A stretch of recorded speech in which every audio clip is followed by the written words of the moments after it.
Welcome to the show. Let's see what has been happening in the wrestling world.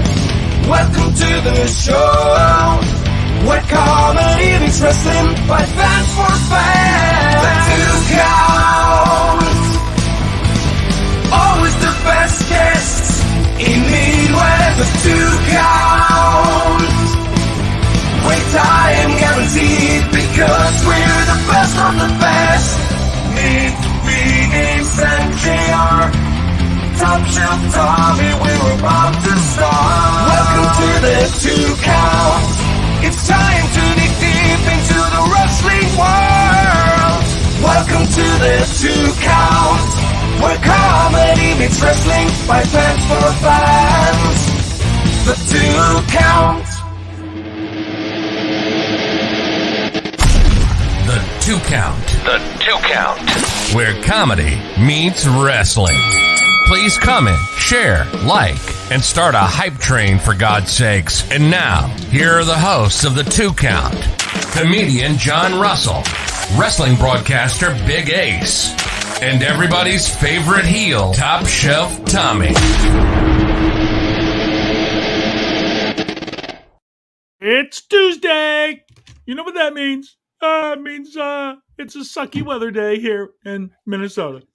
If you're not in Minnesota, boy, today it wasn't the worst ever, but it sucked pretty hard.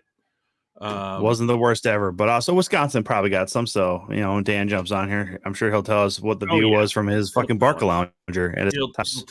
Was like, I know you had a little trouble going into your job today, Thomas. I know yes, sir. For me, it took me an hour and 10 to get from Burnsville up to Ridgedale, which for those of you that don't know, is normally about a 25-minute ride. So everybody was going slow. And I'm happy they were, but, crying out loud. Howdy, Tina. Oh, my gosh.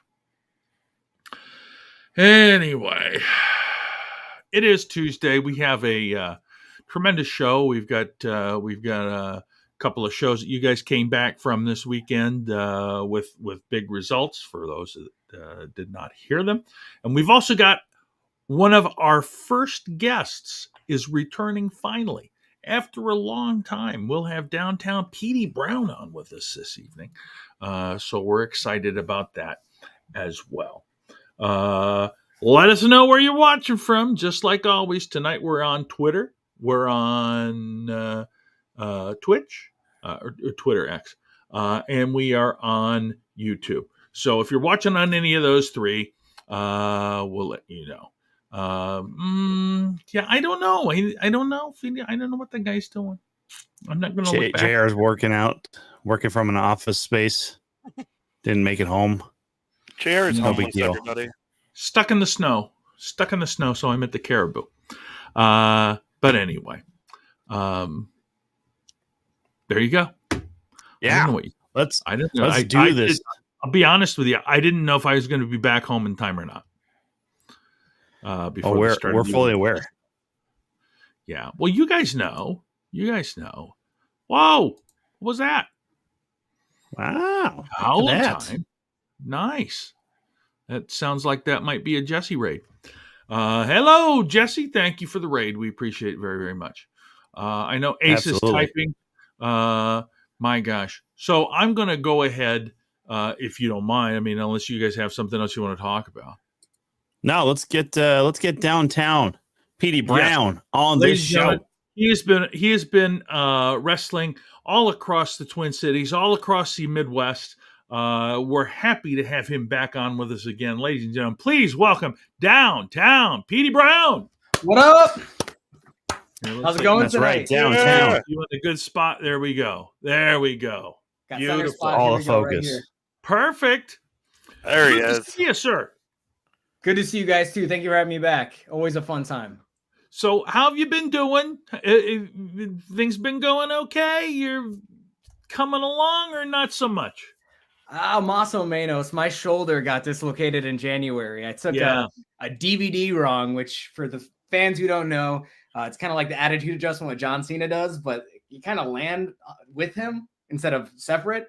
And the guy landed with me, as in with me, I mean a 300-pound guy on my shoulder. So popped out, looked a little, it usually should be round. It was kind of pointed out. Still won the match though. So I mean that should tell you my grit. That's the way to pull through that. Still pulled through that. So adrenaline's a hell of a drug. So how long do you think you're going to be on the shelf with this? So far it happened the last Saturday in January. I think like the 27th. So I'm still out. Still don't have full range of motion. My shoulder, I can only go about this high, which is a lot better than normal. A lot better than me. Normal is. But I'm getting better and better. I'm doing PT, working out at the gym, doing everything I can to get in the ring as fast as possible. Obviously, don't want to rush it. Done that. Did not work out well for me. Hopefully, maybe, possibly, for a chance in June. Oh boy. Okay. So we shall see. We shall see. Good. So now, but you've also been doing a little commentary to keep you in the game, right? Yes, sir, JR. Got to shout out Pinnacle Pro Wrestling as well as MAW, Midwest All-Star Wrestling. They had me on commentary. Both super grateful to get that opportunity. And, a little bit of me was like, hey, I'm getting paid to just watch people get their butts kicked instead of me getting my butt kicked. Was not a bad gig at all. So really shout out, and definitely bottom of my heart, means the world to be able to be a part of wrestling even while I'm out injured. So and to get paid too. So I mean that ain't bad either. So let me ask you this. So do you enjoy doing the commentary? When you're doing the commentary, do you feel like, oh, I wish I was out there? Or like you said, is it more like, hey, I don't have to take any bumps. I get to just sort of be here and be part of it. They say that like phrase, like there's the two bears fighting inside you. It's like that. But lately the commentary one's been winning. I mean, like I am sore, I have gone back too early from injury. Did not go well. Cause I just get injured more and more rehab. Not great. So I'd like to think I'm a little wiser, not a lot wiser, but like a little wiser, like maybe like this much more than I was in my 20s.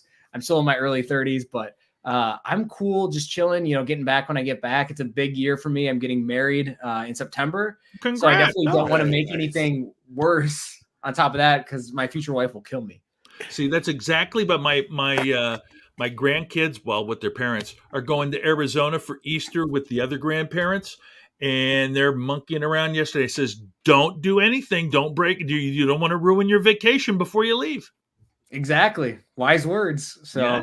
And if my fiance kills me, then there's no return to the ring. I can't. I come back from a lot, broken ribs, broken ankle, concussions, whatever. I can't come back. This weekend, I guess if I was gonna come back, this would be the weekend to come back. 3 days later, all that kind of jazz.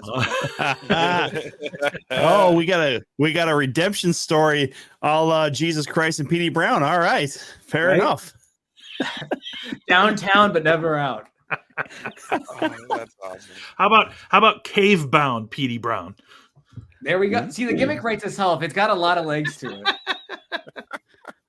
I mean, it has to write and settle for 3 days, just to let you know. So I don't know if you can hold it out for that long, you skinny little punk, but it's gonna be rough. Fair. I'll be down to I'll be down to 105 at that point. No kidding, man. You'd be like wrestling as a super cruiserweight at that point. Super duper cruiserweight. Yeah, you're gonna be going up against like all the little wrestlers, the little people wrestlers. They would weigh more than me, I bet. Probably. Some of the micro wrestlers probably weighs like right now. I think as a shoot, I probably weigh like in the 150s, just because with my arm I can't do the same things. I can't do as much, so I'm probably down to the 150s. I'm sure some of the micro wrestlers weigh 150. They're like stout. Yeah. I mean, yeah, I'm not trying to be mean when I say this or anything, but I mean, some of them are like they're little chunk balls. You know what I mean? Like they're just little massive, just things of like it's. I went to one of those micro shows, and there's a couple that I'm like, man, how'd that other little guy pick up that little guy? He's huge. I've always wanted to go. I've never gone. I heard they get really reckless because they kind of they like crowd interaction. I mean, like I guess all wrestling likes crowd interaction, but sometimes you can like let's say a bachelor party goes there, and you can pay extra to have one of the guys be a special guest referee. I'm like, yo, whoever's running this, you're like, you were asking for something bad to happen. And usually something bad happens. Like my old boss actually ran into the ring and like did something. And he's like he's a pretty responsible guy. He owns like an agency. And I mean, like when you give people that much, I guess like leeway, like what's going to happen? So there's the show now of the micro wrestling. I don't remember what channel this is on. Probably like TLC or something like that. Something like that. But the group, the promotion that it follows, that's the show I went to in my town a few years back. And all I remember really, like, I mean, it was something to see. I don't know if I'd go back after seeing it once, but they didn't have any concessions, right? And then the promoter's like, it's BYOB, everybody, and like half the fucking venue leaves, and everyone goes to the same liquor store across the street from the fairgrounds, and then everyone shows back. We did it too. We went, got a case of beer. I mean, everybody's just getting lit. These guys are just flying everywhere. It was insane. It was. How was their security situation? Non-existent. Yeah, not really. No, It had its shortcomings. We went to the bar after, and hey, Boo. I hate puns, Jer. Holy shit, do I hate That's puns? not a pun. Shortcomings? It has shortcomings? Are you sure it's not a pun when we're talking about micro wrestlers? No, it's not. It's not a pun. It's certainly not a pun. Anyway, I gotta say, yeah, I don't want to be involved in this small talk with you, though. Oh my god! All right, I think Top Shelf's got a short temper when it comes to that. Everybody's whoa, Tom, whoa. Let me. You know, Petey, I was going to tell you, you know, when you raised your arms up and stuff like that, I don't know why you didn't crook that hand and stuff like that, man. I mean, you're so close to being part of that top shelf life, and then you're over here just now making puns with JR. I don't know how to feel about you anymore, man. I used to like you. I still have your glasses back here, by the way. Let's go. Yeah. I mean, I don't know if the battery still works or not, but they do. Look at this. Oh, that's seizure-inducing sunglasses. Yeah, they definitely need a tag that says like may or will cause seizures or epileptic shock. Dude, you had some of the most fun merch. Thank you. Like man. you do. Like I mean, like any kids at these shows, if they see your table with everyone else's tables, they're gonna be like, "Yeah, I want the thing that's flashing lights." Like this is the fun stuff.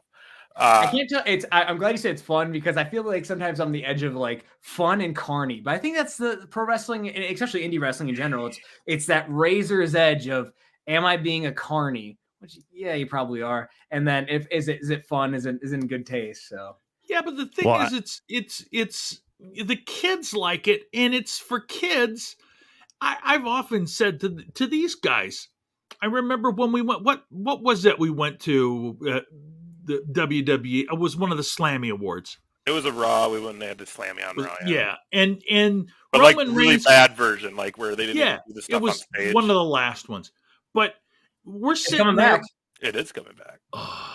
Anyway, and Roman Reigns comes out, and all of us doofuses are booing him, and the little kid's sitting next to me, and his dad's on the other. The little kid's cheering, and I look down, and I just think to myself, you know what, asshole? This isn't for you. You know what I mean? It's like it's for this guy that's over here. And so when you're making it fun for the kids, you're growing the business, in my opinion. Trying to. Plus, dude, it's so much fun. You can, make fun of those kids. I did when The Rock beat Cena in Miami. I literally booed and laughed at the kids behind me. Oh, that's awesome. I haven't even seen the shirt. It's the only time I've ever done that. I literally turned around and laughed at like the 3 children behind me who were all like crying because John Cena lost. And I was just like, The Rock! Woo! Like, I was in college and I was legit hot. Were you? I'm a Cena guy. I was mad. I was upset. I was really? like, how do you, I felt like Cena, when Cena sat on the ramp and was like, I was like sitting in my dorm bed, and my buddy's like, "You want a party?" And I probably was just like, "I'm gonna need a bit." No. Oh my gosh, dude, that was so. I've told JR, I guess I don't know if I've ever told you this, Tom, but like I've been to a lot of big events in my life, concerts and wrestling shows and all that, and manias. That was like one of the only times where I was like, this is what an earthquake would feel like, right? Because when he got that pin, when he hopped up and did the the rock bottom and then got the pin, that place blew up. Like if it had a roof, it would have been blown off. But I've never been in an outdoor stadium where I felt like, oh, whoa, this is amazing. And it was like that too, like the 3-4 seconds between Flow Rida and where the if you smell hit in the stadium, like that anticipation where everybody was like, it was truly electric, as dumb and marky as that sounds to me. Electrifying. It was, dude. It was fun. That's why Mania 28 will always be my favorite one that I ever went to. You know? Well, let me tell you this. The actual reason I have these glasses is because I believe these were the last one on Petey's table that day, and I bought them so no kid could. You know what I mean? Like, I hate children. I've literally caught one foul ball in my life, and parents wanted me to give it to the kids. I had to go 25 years ago in a baseball game, my first foul ball, just so they would stop fucking eyeing me. And I was like, I hate children. They don't get things for free. Okay. If I go to sporting events, I get a foul ball or a hockey puck or anything like that. No, it doesn't go to children. No, that goes into the collection. Okay. Top shelf life. You know how it goes, Petey. Don't deny top it. Shelf life. I don't know if you guys know. I'm actually trying out a little heel turn gimmick. It just started right before I got injured. I got injured as a heel, so maybe that was universe telling me not to do heel. But I was having so much fun with it. Like, I have fun being a face. You know, I love interacting with the kids. You know, getting them hyped up, getting the crowd hyped up. It's so fun. You know, doing the wave hands back and forth, seeing a crowd do that with you, getting that connection, feeling that control. But man, to just like really like shit on people. Like, sorry if I can't use swear. Oh, you're good. Go ahead. Oh, like I feel like I hold back so much because I feel like I'm such a nice person. I care about people, how people, think of me, and I just want to be kind. I don't want to, bring drama or negativity to other people. But when I get paid to do it, and when it's like, okay, I'm like, my heart feels good. It like warms my heart. And so my gimmick is VIP'd. So it's like, I've got my, I'm tired of, inviting everybody to the party. All they're doing is keeping me down. When I care about them, I'm not caring about me. And that's why I'm losing. And if I want to be a champion again, I just got to focus on the VIP. It's a Petey private party. That's exactly. I like it. I don't think, man, in all the years that I've seen you wrestle, I think it's always been a face. Because you tagged with Wes at Waterloo Hall of Fame. First time I saw you. Obviously, he's always face at that place. I don't think I've ever seen you as a heel. So this will be fun, man. I can't wait to see that. I've done it like a handful of times in the past. Like sometimes, I think when I started, I was Uptown Petey Brown when I was a heel. Because in Uptown Minneapolis, it's kind of where all the hipsters and kind of douches hang out. Oh, Tom. No, that's Roseville, where Tom lives. Oh, listen. Do not talk to me like this. I am literally wearing our guest merch. Okay, this is not the first time. I've literally done this. The last time Petey was on the show, I wore these glasses as well. Okay, I will not be talked to on my show by the other co-host like this. Okay, I am supporting the man monetarily. Have you worn those any other time when Petey has not been on the show? Yes, on things I've done with Corey Adam before, but it was that was for laughter. This is being serious, okay? I'm not wearing these as a goof. This is literally to support our man Petey here, okay? No, you're a total goof. You know what though? I mean, they are on the mantle or shelf back there. Yeah, they were super accessible. They are a guess piece of the show. You know what's funny though, JR, is he got this beautiful sign made when we were on the Jericho cruise in Mexico, and that's not even making it into the studio. No, I'm having some changes made to the studio next week, so that should make everybody tune in just for that. There will be changes to the studio. The backdrop is changing. The cardboard cutouts are ixnayed for at least a while, and then we'll have some other flair around here. Okay, not like brick. That a tease flair? Maybe, who knows? I'm sure there's at least one cardboard cutout of him out there, right? I'm sure. Read between the lines, I guess. I mean, these lines on the glasses. I'm surprised you hung in there that long. I've never had those glasses as long as that. I see kids in the audience wear them. I'm just like, with the sugar and them running around, I'm like, how are they not vomiting on the gym floor? I have no idea. Well, I can't really tell the lights anymore. I'm actually just kind of keep looking at myself on the screen right now because you guys can't see where I'm looking with these. No, But I'm more just looking to see if they're blinking too fast, they might actually induce a seizure or not. But I can't really tell that they're going. yeah, they're going. Oh, they're going. Oh, I know. Definitely going. I know. I'm Petey, just you start wearing mentioned this it- every fucking wrestling event I from want now him on, to- though. I just want him to be quiet for a minute.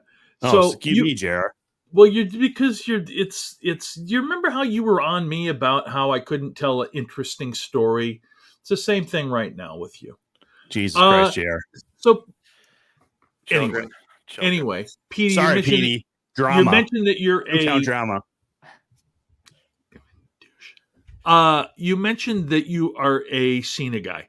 I am. So how have you followed his acting career? Are there any roles that he's had that are like, oh my God, unbelievable to you? I have not watched Ricky Snenicki yet, but I think I've heard it's not very good, but I heard that Cena does well as the actor. I thought it was hilarious. Was it? And yeah, he does an amazing job. I agree with Ace. Like, I think he did an amazing job. I think the movie was good. It was trying to be like a throwback kind of raunchy 90s comedy, like rated R raunchy, like not just PG-13 like Dumb and Dumber. The one thing, I feel like it was like a couple like jokes or plot points away from being a good comedy where I'd want to watch it again. But I think it was like fine for a one-time watch, but it wasn't good enough to be like, oh, I'm going to watch this like an Austin Powers or thing like, something like that. Yeah. Cena killed it. Just like there was a couple things with characters, like for comedy, for me, I don't want to be a comedy snob, especially to you, JR. But I feel like for a great comedy movie, you have to kind of like really, the characters can be stupid, they can be goofy, make bad choices, but you kind of have to know that they're a great person down below, or, they have good moral fiber. And like it kicks off the movie, they're lying to go see, their fake friend, Ricky Snenicki, which turns out, they hire John Cena later. Yep. Anyways, they like lie about cancer for like the third time. I'm like, yo. To get out of like a baby shower where it's like, I get and the guy's baby shower is like his first ever kid. And just like, it's just like, they could have just wrote a little better. I know it's like, I should get over it. Whatever. It's comedy, they're just trying to see what sticks, but it's like, it just could have had a little bit better writing like that. That was like a case. There's a couple different cases like that, but they got William H. Macy in it, which was really funny for him to do a role where he kind of made fun of himself. They have a funny joke where like he would do, like some people like Obama did like, or Clinton did like the thumb. And same with Obama, they kind of do like the, pressing points. Yep. And his pressing points would be going like this. And he would go like this. What was it? What do you call it? Air ticking? Yeah, like your air ticking. Chronic air ticker if I've ever seen one. Dude, it's Andrew Santino is also in it, and I think he's hilarious. So but yeah, the story wise, as far as how it's like how ridiculously far they took this lie already at the beginning of that movie, it's like, well, all this just seems like it should have been caught a long time ago. This almost seems like, and then it's like these seem like some shitty people that they would lie to and then also like, oh, it's kind of given away, but it is a comedy, so it is not like. They try to redeem some of the characters. They're like, well, this guy had a rough childhood or something like that. But it's he never, then in the end, he never like reveals to his partner that he had a rough childhood, which that would have been a really good full circle. And it's like, even though he had a rough childhood, doesn't like justify all the other crappy things he did. It just like, again, and then he just also just forgives him. Like they all just forgive yeah, it's like way too easy. Like just like, oh, you know what? You've been lying the whole time I've known you about this fake friend just so you could not be with me. It's all right. So I mean, like that's the thing. It's like just that, like I feel like even a good comedy, because I know they tried to have a good message in the thing too. They wanted to be a heartfelt comedy as well as like goofy and raunchy, but it has to make sense. I feel like to hit off to like one of you watch again. I know Austin Powers makes no sense. It's but it's a parody. It's a comedy. It does make sense in the story or the what you're buying into. It's like, hey, we're buying into this as a James Bond parody, and go. So. To answer your question, JR, I'd say a good Cena role. I don't think there's a lot yet. I think he'll get better. I think he's a better like an ensemble cast than a main person right now. And I think The Rock would be that too. I don't think The Rock can really carry a movie at this point. I would love to see him be in a drama as maybe not the focus of it, but an ensemble cast. But again, I'm rambling. But to answer your question, I thought he was perfect. In the God, I just dropped it in Suicide Squad. I thought he was perfect as Peacemaker. Yep, and then in the Peacemaker series, it was great. I thought Peacemaker series was one of the best superhero shows. Second season's supposed to be getting filmed. I'm excited for it. He was perfect for it. It was awesome. Nice. I missed out on the Peacemaker. I gotta watch that. Dude, it's so good. Series. I will say though, if you watch that comedy, the Ricky one, like it's worth the watch just to see him doing the different things he does in that movie, because it is pretty funny. He's pretty funny in it.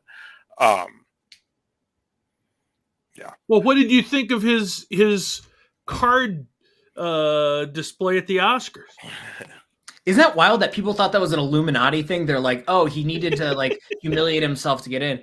And like, there's like those like the Grove and all that kind of stuff. Like you have to go through these sacrifices, rituals. It's just like, one thing I love about Cena that The Rock doesn't have is that Cena is willing to play the fool and just have fun and doesn't take himself seriously. But then when you hear him in interviews, he's like super humble, that like a stoic person, just is very kind, loving, and he's had all those Make-A-Wishes. So I think he's a true life like inspirational person to be, because he doesn't take himself seriously. He gives back all the time. He tries to improve himself. He tries to give back. So yeah, he was really funny in that Blockers movie too. That other comedy he did. That's a funny one too. Yeah. Trainwreck too. Yeah. The movie scene is so great with him and Amy Schumer. Yeah. Yeah. Hey, I was gonna ask you, and I want to ask you because I didn't know this was a thing. Jesse, that's what Cena does for fun. Source. Who's your source? So you're a big like social media marketing guy, right? Is that am I correct on this? Is that what you're doing? Yeah. Okay, so now you're working for the T-Wolves, is that correct? Their gaming team? Yep, they have an esports team that plays NBA 2K. Yep. Explain this because I didn't know that. I knew I know there's pro gaming, but I didn't realize that they do like sports pro gaming like this until I seen you post about it, and it looks amazing. Yeah, it's really cool. So it's the only esports team connected to any like major franchise in the NBA. So essentially, there's 5 players. They play NBA 2K. They each control players. One guy controls a point guard, shooting guard, center, blah, blah, blah. They don't control. It's not like they control Timberwolves players. It's not like they're controlling Cat or Ant or Rudy Gobert. They're controlling themselves as a virtual avatar, because in NBA 2K, you can create yourself and go on like, play in My Park, like street ball, or play in the Rec, which is like, normal basketball, things like that. So essentially, these are the best players in the world, just like a Call of Duty or a Halo, like those kind of tournaments. They get drafted just like, the normal NBA. They play 2 different seasons in one season. We're on season 7 right now. The 2 different seasons, one is 3v3, which you have obviously 3 versus 3. And it's more of street ball, 1st to 21. They play a series best of 5. And then the 5v5 season, that's kind of the more established season. That's how they started, just normal basketball. But it's cool. They talk on comms. They trash talk in person.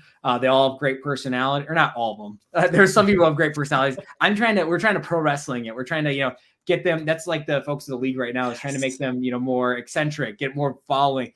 Because when they trash talk, it's the best. One of the lines, because I wish I could write lines for them, like, like punch up some of their lines. But some of their lines are so good. My favorite one of all time, there's a shorter guy.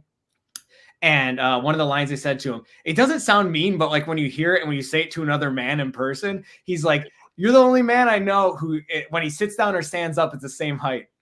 But he said it to his face, like straight to his face, and it was like hilarious. It's a great way to say you're short. Oh, that's so God. Is this team then on the Timberwolves payroll?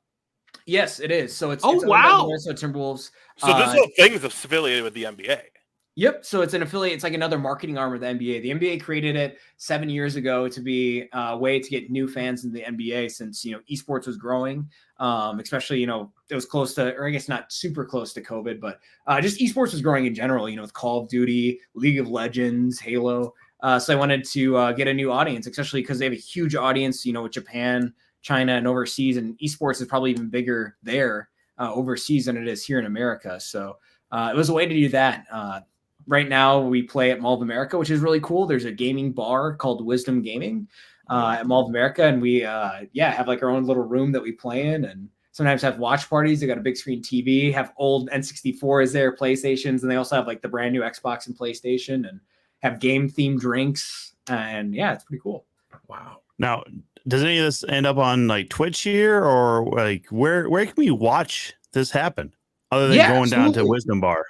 So if you want to watch it live, it's on Twitch. It's on twitch.tv/NBA 2K League. If you don't watch it live, or you can't watch it live, you can just type in T-Wolves Gaming on YouTube, and I upload all the games usually a day or two after the game. Dude, I don't need anything more to watch. I'm already kind of a busy guy, but that's actually sounds like a lot of fun to experience other people playing. Sometimes that's kind of weird, but also we are on Twitch, so I can't say it's super weird. True.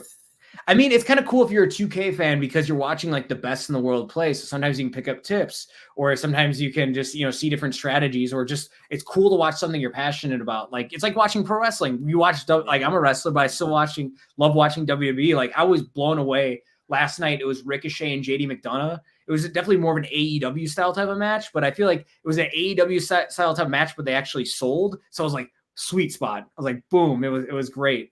So it's kind of like that kind of cool middle ground for, gamers and fans of gaming. And I also make a vlog every week. A big part of my job is during the season, we interview the guys. We review kind of what happened the last week. They can, bitch and moan and complain at each other, as well as just kind of review. So kind of pro wrestling documentary kind of making out of it. So we try to make it a little more, because, sometimes it can be boring watching people play video games. So we're trying to add as much personality and, emotion and connection to it as possible. Dude, that's awesome.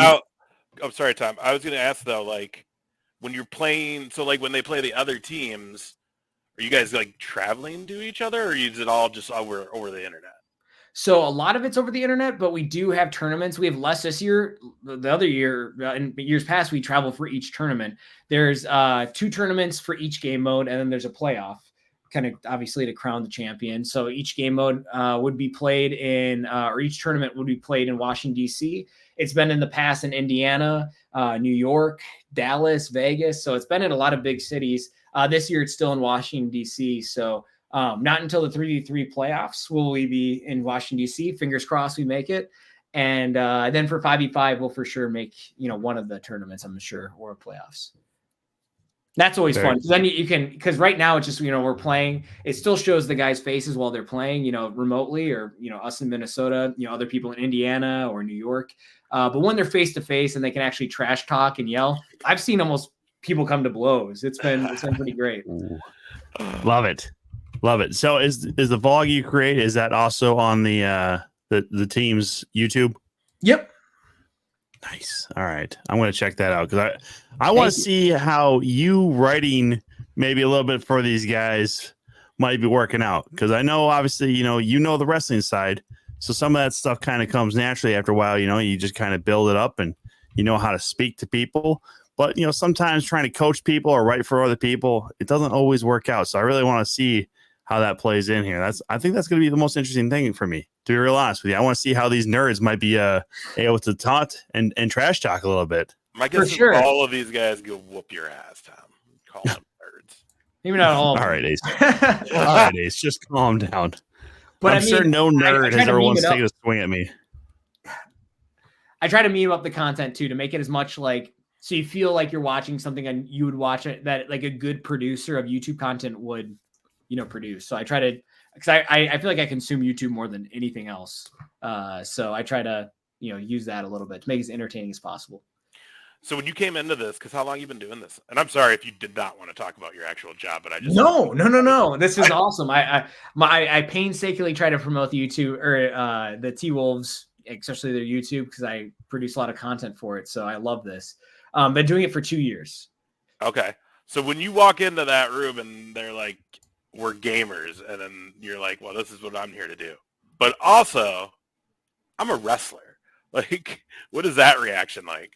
They're like, usually it's like, no way you actually wrestle. And now that some of the new, because we have a brand new team, like 4 new players, they really wanted to see me wrestle. I'm like, unfortunately am injured because usually the shows aren't in the cities. Sometimes the guys don't bring their cars because they live all throughout the country. Like last year, we had guys from Ohio, from Detroit, from North Carolina. So they definitely are interested. They watch clips and stuff like that. They ask me how it's going. I remember last year's a running joke. They'd be like, so what's the title match this weekend? It's like, how do you have any titles? Did you lose that title? Like, oh man, like how'd you lose that title? Come on. So they kind of give me like, some grief about that. But yeah, they dig it. Especially walking around the Timberwolves organization when I talk to people, they're like, you're a wrestler? So I'm not like a 6'5", 250-pound guy, but I'm like, yeah. Oh, that's great. You're like, yeah, well, you want me to show you? Yeah. I'll tell you, and Tom was at this show too. My favorite show that I've ever seen you at was you and the Thunder Frog out at the fair when you went up into the grandstand. Still to this day, the craziest, funnest thing I ever saw. And you were the heel in that match. And the little kids are throwing glasses and bottles of water and stuff at you. It was crazy. I almost got, I don't know how PG this is. I almost got cornholed because it was like a racetrack. Just to paint the picture, wrestling ring in the middle, racetrack, dirty, gross. It's like where they do derbies. And they have the wall. They kind of have the wall, the barricade to help. And then on top of that, they have like a chain link fence. We brawled up the chain link fence. We were like hitting each other. Yes. One more step, hitting each other, and then we were back and forth on there, like on the top. And I almost X-Pac'd myself on top of there. I do remember that. Yeah, the Wright County Fair out in Howard Lake, Minnesota, Crush Pro Wrestling. JR was on commentary for that one with our buddy Corey Adams. So I remember all of that because I was in the audience and I thought to myself, these two are maniacs. And I had seen you multiple times, either at Showtime before or Higher Ground and AWF. And I think I even probably saw you a couple times at first, even maybe too. But yeah, literally, I mean, I've seen you all over the place. So I want to know too. So Down Town Petey Brown, there's the Uptown VFW title for First Wrestling. Are we going to see a downtown title? I want to see a Down Town Petey Brown title belt. What does that entail? What would that look like? It would look like not at First Wrestling, unfortunately, but hopefully True. Another company would create a downtown. I mean, they would think they should book me because First Avenue, downtown Minneapolis, but I'm sure other companies will run there. Sadly, there's still drama in Minnesota wrestling. I'm not sure why in 2024 we got through COVID, we did all this stuff, why there's still drama, but I guess you still see drama between AEW and WWE fans when it's like you can just watch both or watch one or watch neither, whatever. Yeah. Just who cares, really? Yeah, so who cares? Book a show at book a show at the Poorhouse and debut your downtown title there. I was talking with another guy about maybe doing a one-time show, so that's definitely on a bucket list. So maybe, who knows? I remember the last time I wrestled the Poorhouse, it was with all the way back at Primetime Wrestling. That was the first time. I think I might have wrestled there another time. It was during the Zombie Pub Crawl. Oh God! Oh, it was pretty crazy. Terrible time to do that. Stevie Aoki was right in the parking lot, right next to us, and then we were there. So and then just zombies everywhere. Yes. Oh, that's hilarious. That is hilarious. Let me. So you are known to be the party guy, right? Yes, sir. Like that's the deal. It's the Petey Party. I want to know, what are like the 5 essentials for every party? I'd say number 1 is the people who you're with. That makes the vibe. That sets the tone. It's like you have to have a good crew with you. You got to have your wolf pack, pun intended, I guess. As JR leaves, I throw a pun right down there. So I'd say don't worry about it. He's probably still watching it somewhere. Just silent through the ether. Yeah. The message is getting out. I'd say number 2, I'd say the music. You got to have good music. You got to feel the music. And I don't think that's been, I don't mean old curmudgeon. There's been a lot of great music. There's always some that pop up. But I'd say like the sweet spot would be like 2005 to 2013. I think that's like the sweet spot. Maybe even 2000 to 2013. Yeah, I think that's like back then when I was at the bars, dude. Like I'd play like Chris Brown, Kiss or something, and just like, oh, we're lit for the rest of the night now. Exactly. Like, we're off and running now. My buddy swears the best song for anybody in any language to turn up to is Temperature by Sean Paul. Oh, yeah. I feel like that. Either Temperature, no, maybe it was Get Busy. It was one of the two, but I mean, Sean Paul. Probably Get Busy, because I think everybody, as soon as you hear that, it's just all of a sudden like, I mean, I'm a white guy. I can't dance for shit, and I'll still, just bob the head You to it. just Shit, thinking for about sure. it makes me want to turn up. I'm like, let's go. Right, It dude. makes you want to get busy. So I mean, Yes. Oh yeah, dude. You know what I used to do at the bar when it was packed at late, like when we were getting, like that midnight, 12:30. We're going till 2. Everybody's in the sweet spot now. They're not sloppy yet, but they're drunk. oh yeah. I'd go into that. Is it DJ Cool? Let Me Clear My Throat. But then, like right at the end, where he's all like, "Everybody makes it," I fucking hit DMX Party up in here right on cue, and fucking everybody lose their mind, bro.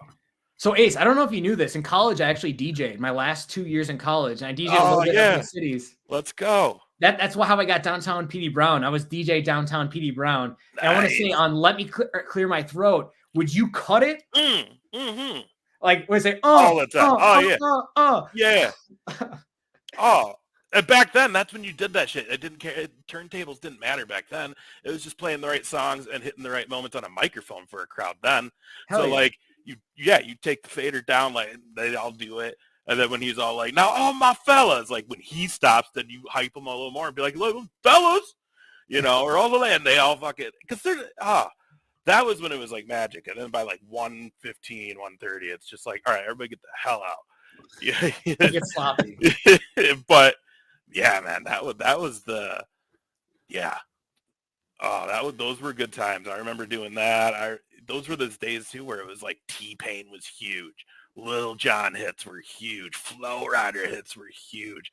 Like, now I don't go anywhere, dude. I don't know any new music. I don't know what a hit is anymore, dude. If anyone ever was like, hey, could you DJ this for me? I'd be like, no. No, you could. I still go out, Downtown Petey Brown, of course. And seriously, it's like an 80-20 where it's like they're still playing generally mostly songs that are from that 2005, 2013, because I think those are like the best, like the most. I mean, granted, people are after 21. People are probably going out around our age, 21 to 35 or whatever. And I feel like it just even 21-year-olds can appreciate this older music that like, oh, I heard this when I was in second grade. That when the most bangers came out. Mm-hmm. Showing my age, I want to say bangers. I mean, it's kind of true. Like very late 90s up until about like the 2015, like shit was good then. Because I'd say like you could argue like the best music was ever made, and like for not snobs, but like just the best cultural music, probably the the 60s and 70s. It's probably like like culturally like the biggest music. Then like the best rock music, maybe the 80s. And then maybe like 90s, the best like alternative grunge, stuff like that. But like the best club and like just hits, like turn up music, early 2000s, just the 2000s, from 2000 to 2010, easily the best. Oh yeah, dude, you play Little Baby making music right there. Oh yeah, yeah. Do you play Lil Jon Get Low? Oh yes. I was in middle school that came out. I just remember like they would bleep out everything, or they would do the edited version. We'd all yell out like the swear. Oh yeah, dude. Oh, yeah. We felt like so badass. Petey's school dances got a little too turned up. Yeah, they did. They got out in it's little old Cannon Falls, Minnesota, a town of 4,000. That's right, Cannon Falls. I forgot about that. Yeah, man, you were just up the road from me, and just down the road from town. Right. That's crazy, man. Cannon Falls. No one runs there, huh? The MAW ran there a couple times. Yeah, I remember that. I know. It's been a minute. Yeah, it's been a long time. I think they ran at this place called Artisan Plaza, which is kind of south on 52. It was when we ran there it's very small. It's supposed to be outside, then we had to go inside. And the ring, we couldn't hit the ropes because it was an older ring. And like if we would have hit the ropes, the poles would have came out, and someone probably would have died. So I'm surprised no one died. It was a lot of fun. It was like I got to wrestle back my hometown, so that was cool. Yeah, our friends James Jeffries and Frankie J were on that show, I believe, as well. Yep. I remember. I like how JR came back just in time to hear somebody might have died, and he's just like, a friend of mine? What are we talking about? No, he heard Iowa, and he's like, huh? Me? Death story? All right, so you said you got to have your crew, you got to have the music. What are the other three for a good party? Just to wrap up Ace's question before we start diverting. To fire it off, for me, you got to have your Reebok pumps. You always got to have good footwear. And I think Reebok pumps, you're always comfortable in there. So if you had to walk a long distance to another bar, you're out in the cold, you're going to be warm, you're going to be comfortable. So now, that's hold on. Do you go white, all white, or what's the color scheme for the sneakers? Right now I'm rocking. I've got a couple different pairs of Reebok pumps. I've got a white and kind of you remember those like cups, those like cups with like the wave on it, like with the purple and the blue. Like Yeah. I got one that's colored like that. I've got one that's Nerf themed, like like Nerf guns. Yeah. I've got one that's Nerf themed. I've got one that's like fuzzy. It's kind of got like different patches and kind of like fuzzy. I've got a red and black one. Wolfpack style. We get you. I got a black and green one that kind of looks like Timberwolves colors. Okay. I mean, just mix it up. There you go. Hell yeah. That's see, here's the thing. I like white. And then I don't want to get them dirty. So then I never want to fucking wear my good shoes.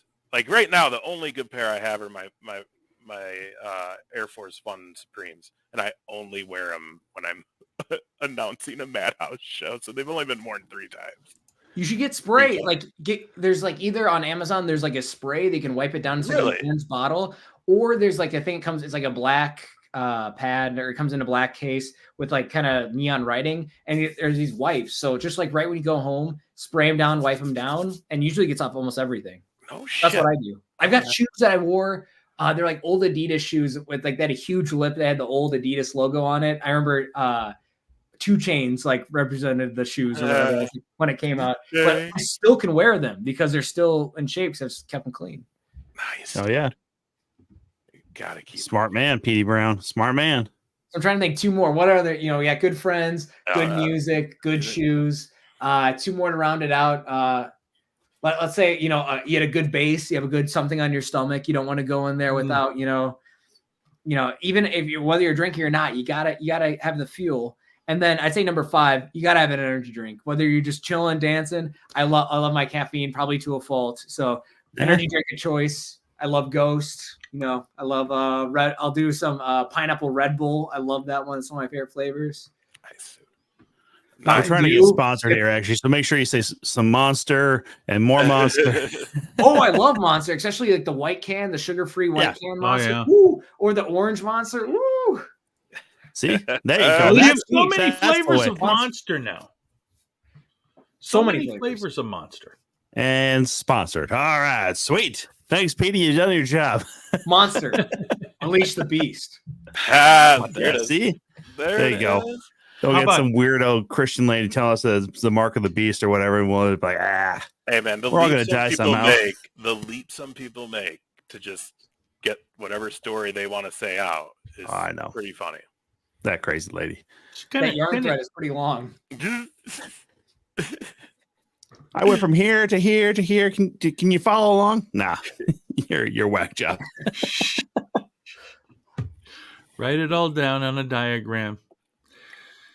So here, Pete, here's one thing I want to bring up real quick, and I put it out on Twitter. So you are the first guest we ever had play the Tom game. Let's do it. No, I want to bring it back up the stats here. So the original Tom game, a pick between the 3 of us, you chose Ace as your tag team partner, myself as your opponent, and JR as your manager. He really set the tone for what became of this game. Really, This has basically become the standard methodology for most people, by the way. We've had a lot of people do this now since you. Yes, and since it has been how many have done it now since he did the first time? hold on, we are at 43 people have done the Tom game, 43 people. Yeah, 43 people have done the Tom game. Were you And 43 since that people point- and one dog? No, I mean, I just had to make sure because we had multiple people on at the same time. Like the Hale twins did the show at the same time, but they gave different answers. But anyhow, so since you have been on and picked this same way, Ace has 22 times being somebody's tag team partner. I have been 20 times somebody's opponent, and JR has been 24 times somebody's manager. So the vast majority have followed your suit. So right now, the question is, He's a visionary. yeah, visionary, trendsetter, whatever you want to call yourself. Do you have the names? You who are- the people that followed suit with him? Oh, well, that's just too many. I mean, literally the first 3. I got a few. So Saucy Boy Josh Morris, who was the second person to do the Tom game, he picked the exact same way. Our good friend Brandon the Shank Eubanks also picked the exact same way. Great name. Yeah. Arjun Singh, good longtime friend of the show. The Big Picture, same way. Let's see. Amina Belmont picked the same way. Ragnar the Ruthless picked the same way. Let's see who else here. Jesus, We forgot. so many. So Petey, Oh. Petey would like to know, I'm sure, and I'm just, don't let me speak for you if I'm not, but he'd like to know what Darren Corbin picked. Yeah. Darren Corbin picked Ace as his tag team partner. JR as his opponent, and myself as the manager. He went with a ginger trifecta on his side against the old man here. So, You know This- what? If but- I was but a this heel, brings- I'd pick the same. I was gonna say, I'll answer your question. If I was a heel, that'd be exactly what I would do. Yeah. so you would literally just reverse JR and myself then, huh? Yep. Oh, see, that was going to be the question. So now that you are 2.5, well, just over 2 years later, and now in more of a heel standard, you would still pick Ace as your tag team partner, but then JR would be your opponent and I would be your manager? Or what are the changes you might want to make in your selection? If I was a heel, if I'm VIP speaking right now, if I got that mindset, top shelf, we have to be tag team partners. You're in the section. VIP. That top shelf life, you get it. In the name, I have to. Now it's a hard choice. Do I fight JR or do I take on Big Ace? Oh man. This No. is tough. No, JR, let's just- you have to be I- a manager. Big Ace. I just I'm wanna- sorry. You're the ultimate baby face. Yeah, I mean, I am? You on. I was I going have to, to take you on. you made the right choice, some but I good- was going to lobby and say that I am nowhere near as close to a micro brawler as Ace is. Jesus Christ.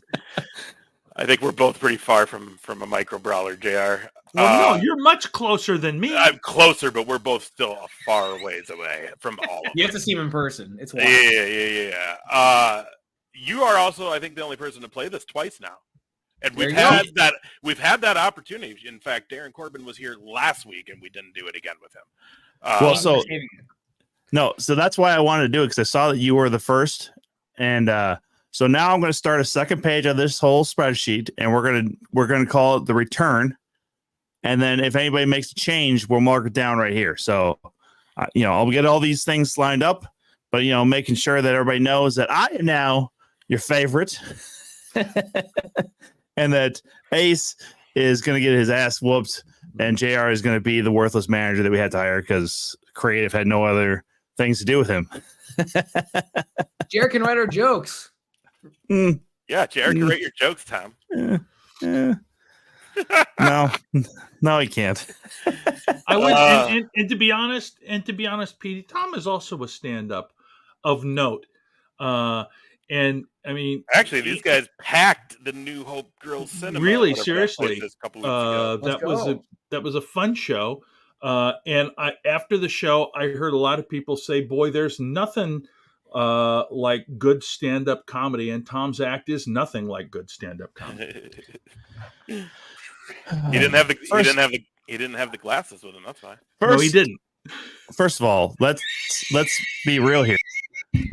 That whole audience, except for like one group of people, stage left area, were my people. Okay, so Petey is the VIP. I was the VIP that night. They all came to see me, JR. I will not deny that, Tom. I will not deny that at all. Yeah, and you know that. I'm not gonna. I'm just giving you crap, and you know I am. Today's a big day for comedy too. Mike Birbiglia came out with a special, kind of a behind the scenes special, and David Tell came out with a new stand up on Netflix. Oh my gosh, David Tell! I will run to see his. He's so good. Birbiglia I like, but Tell is good. Lord, so good. I'm sorry, I'm getting another soda. And I mean, it's been cool. It's cool that I love the comedy community because I'm a huge stand-up fan. I think in another life I'd want to be a comedian. I don't know if I got I got the stage, but I don't know if I have the funniness of telling jokes, or it's so tough to be able to do that every night. Trust me, I've seen people with these two that probably could do it. I was setting that up. I guess I was setting that up. But it's so fun. Oh, sorry. Go I was ahead. gonna say it's No. really quick. It's so fun that now the new way to promote comedy specials is going on different podcasts. So you really get to like David Tell never does podcasts. So it's cool to see him on so many different podcasts interacting with different comedians. I love that. Yeah, dude. Dude, yeah, actually, it's funny that I'm glad Ace actually said it that way. That there's other people that he's watched with JR and I, and not just trying to pot shot us. Because Hey, at the end of the day, I got your back at 2 count forever, right? I mean, that's good to know. Forever too. That's man, it's not even for life anymore. It's forever. That's good to hear. Yeah. Hey, does it not mean you're not replaceable there, Thomas? I'm not saying I'm not replaceable. I know full well how this works. When I move on to bigger and better things, you guys will have to replace me. That is the truth. But Petey, no joke, man. Like the biggest thing is, yeah, you're likable. Like just looking at you, you're a likable guy because you got that smile, you got that personality, just kind of oozing out of the pores a little bit, you know. Yeah, and you got the stage presence too. You've learned so much of what's important in stand up by wrestling. You know how to work the crowd. It's just a matter of putting your life experiences into a form that makes people laugh. Tom, I don't know how Tom writes. I take, and I don't mean this as I'm just saying I don't. Yeah, came off. Petey, you're right. I heard that too. It sounded like I don't know what the fuck Tom thinks is funny. I don't know what he's doing. I don't know why he thinks he's funny. No, I don't know what his process is. He and I have never talked about it. But for me, I take stuff that's really happened to me and then twist it. You know, so I'm starting to talk more and more about my grandkids because they're starting to talk more and do more stupid shit. So I then can come up with a whole bunch of new different stuff. But I mean, is it all true? No, but kind of happened, you know, and with stuff in the past too. And I don't know what your process is, Tom, but Petey, I really, honestly, I feel like you should give this a try if you're doing commentary. It would absolutely be worth it. And you would either say, man, I really dig this, or man, I really hate this. And you'll either say, I want to keep trying it a little bit, or I'm never going to do it again. Maybe give it a try. It's weird. My dad is a huge supporter of me doing stand-up. He's like, you should quit your job and just do stand-up. And I'm like, wow. I don't know. Well, dude, I'll tell you what, and you know, don't quit your job. Yeah, don't quit your job. Hard. It's the stupidest thing you could ever do. For sure. Yeah. Never. Like, you get that rush of being in the ring, the crowd pop, all that stuff. It's the same way when you go on stage in a completely silent room and everyone's staring at you and you get a laugh. Like that when you get that first one, it's just like, ooh, give me all of that. Give me all of that. And it is. It's a gross drug. I was able to stop. These two are still stuck. Yeah. Stuck but no, nowhere, but it is an amazing rush. It's an amazing rush. JR witnessed my very first getting a crowd to laugh like that. Yeah. It was like I was on cloud 9. I could have bombed every other time after that, and I would have been like, yeah, but that one night, and it's a rush. That's the thing. You put that one night, and even if you have like a next week or two that just sucks, and then you have another one night, and then another one night down the road, like you can put a career together by being absolute shit, but you have enough one nights. But also, here's why you should never quit your job with comedy. I tell a lot of people, either one, this is the best paying hobby I can have, or the worst paying second job I can ever fucking have. Because there is no real in between unless you are trying to get yourself out there and work every single night of the week, which is almost fucking impossible unless you're literally in New York or Los Angeles, because it is impossible to be able to do every night of the week with shows because people want to go to bed around here. People like to sleep in the upper Midwest. Who would have fucking thought? Oh, yeah. Dude, if you ever decide to do it, let these boys know. Oh, hell yeah. You know what? Hit an open mic or something. I mean, we should actually, I mean this sincere. We should actually find a spot, and you and I should set up a show, and we should have Petey come and do some time, and we should have Corbin come and do some time. Because both of you guys are just naturally entertaining. Hang on, guys. Hang on.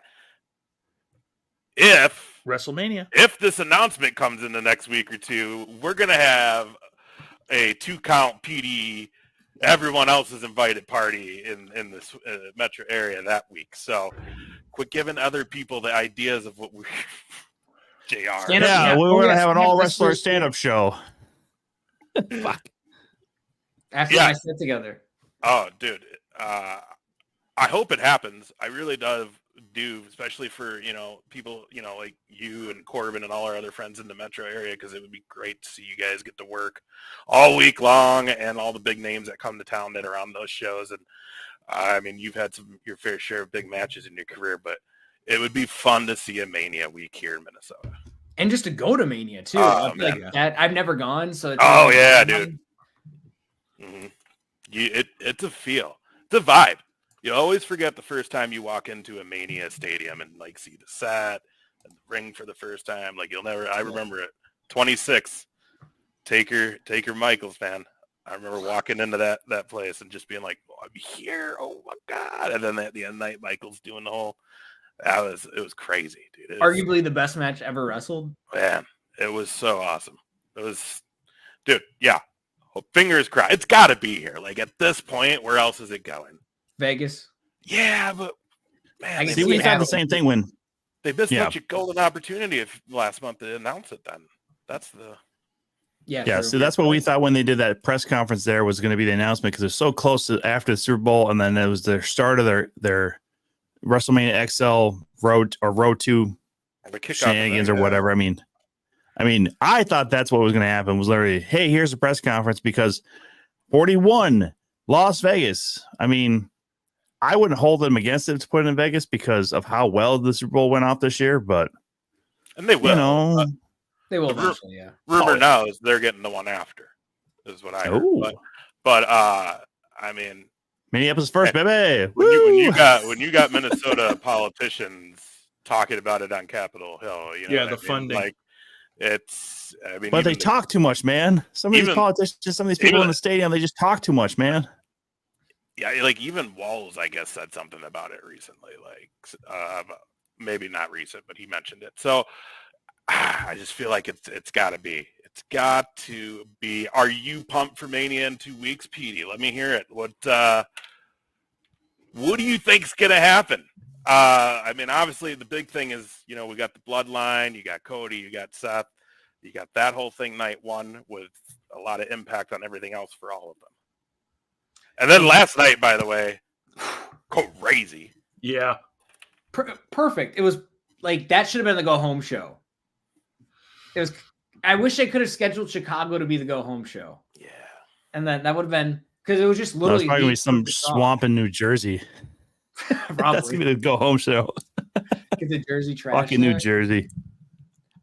This is probably there's been other WrestleManias. Like I was super excited for Rock Cena for the first time, but I feel like this one is, and a lot of people crap on WWE for this. They're like, oh, it's just, Marvel. It's literally just the most digestible thing you can make. It's McDonald's of pro wrestling. And so everyone can understand it, can get it. It's like, but what's wrong with that? It's also made for kids. It's helping casual fans get in. It's like, I love AEW, but one of the things they just introduce new people. I'm like, why should I care about this person? Or like they throw a random match together. Why should I care about this match? Like there was one where Jericho and 2 weeks ago, Jericho and Hook tagged randomly. And then the next week they fought randomly. I was like, why? I love them both. They're both super talented, but why should I care? And with WWE, they're literally, it's like a Marvel comic book storyline with the Avengers. And I think they could literally do anything. Like they have the ultimate roster. And now they have all these legends coming back, like The Rock, and The Rock not just coming back for, like 1 or 2 shows, but he's like a main character in this story. And I think yesterday when they teased a lot of things, I just loved Cody getting his ass kicked. I love Cody, but the whole him getting his ass kicked in the rain and bleeding and all the symbolism they did. And they had like in the background, they had while he's holding him over the edge, just like so cinematic. You see Stone Cold, you see John Cena. Yeah. And then, so I think everything means something. Also, I saw on the internet today that Seth Rollins could have helped him out. Seth was in the background Whereas I don't know if that was intentional or unintentional. I'd like to think everything, because they're so on point right now. If this were WWE 5 years ago, I'd be like, bro, he just probably was just, oh, whoops, sorry. But I think everything's so intentional, doing everything so well right now that I could see something where Seth turns on Cody or just bails or whatever. And then it's bloodline rules. And then you have a total Avengers Endgame where it's Cody's getting his ass kicked. He's got one last, he's got down to his last breath, his last beat of hope. And it's kind of like Captain America with his, shield broken already. You could have, I love to see Cody's gear tattered or something where he just really looks broken. And then like it's like an on your left moment. Cena comes out, Stone Cold comes out, and then like all the people like Sammy, Jay, Jimmy take on each other, and just it's a total like Avengers assemble, and then it's that, and then it just clears. It's Roman and Captain America or Iron Man, that situation, and it's like no, I am Iron Man, or it's like my story's finished. He says something like that, hits Crossroads, hits something, and then 1, 2, 3. Because they have literally a Marvel setup. They've built the story so well that if like the payoff, the only thing I worry about this is what's after this. Like, what do you do? It's like the problem with Endgame is like it was like such an explosion of fireworks, and after that I was kind of like, eh. Yeah, for sure. No, yeah, Marvel took a hit after that one. I'll tell you this: if we get a Austin Rock stare down into a little old school melee that like back in the Attitude Era, I will legitimately like mark out. I think it will. That's just, I mean, that warms my heart right there. That's a moment. And yeah, it's so fun not knowing what's going to happen and knowing there's so many ways they can get with this right now. We down in Iowa this weekend talking to our friend Malice, and he was like, just to really piss everybody off, what if MJF does show up at Mania and like just walks out during all of that and is like, y'all suck, I'm the best, or just whatever. But it's like could you imagine? And it's like yeah, the fucking world be set on fire. Are you kidding me? First of all, AEW fans, like the diehards that are like, you're only allowed to like this and this only, are going to lose their minds. They won't be able to like process it. And then on top of that, it's like, because like he said too, he's like, dude, that guy's at the perfect spot in his career that go get your money. Like, go ahead. They're going to give you a top spot. They're going to push you into that main event. You're going to work with some of the biggest names on the biggest stages. Not that you're not doing these big shows with AEW, but fucking go to the top while you can. And while they're going to give you the big bucks. Yeah, it's not always there. But I used to book, and if you just gave me, oh man, you gave me heart palpitations, Ace.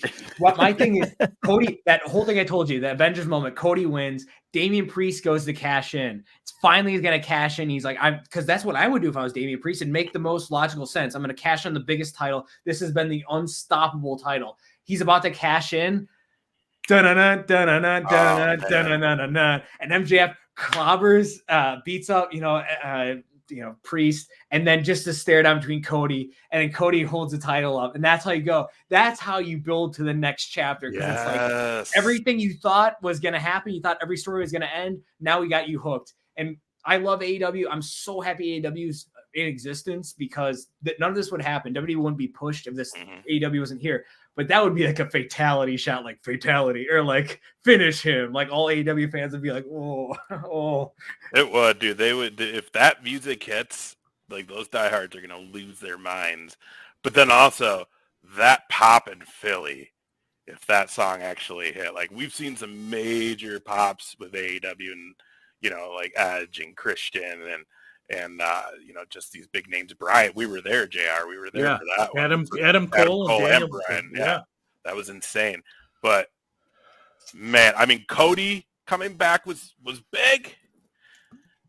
But man, they ain't gonna be no bigger pop than if MJF hop shifts and came out to Mania. Like that would be insane. It makes sense. Like everything you said, Ace, made total sense. He's friends with CM Punk too. That would be an awesome feud as well. They just have so much like literally just set up where it's like usually like a couple of years back, you were like, I don't really care about these matchups, or there'd be a couple of good ones, and we're not a lot of good possibilities down the road. Now you're just like the possibilities are endless of what they could shuffle the deck. Yeah, I mean, here's the deal. WWE has had such a weird, crazy, up and down year or two. And they're, be honest, they're still not out of that. And there's going to be more things to come out over the next year and things that will result because of everything. But the one really great thing right now is that person is completely removed from all of it. Like hearing Michael Cole this week talk about how there's just a freedom that he hasn't really had ever on commentary that he has now, that they're all have this freedom on the microphones. They don't have the in ear like they used to as bad, and that they have freedom and they can be themselves more now on the commentary end of things.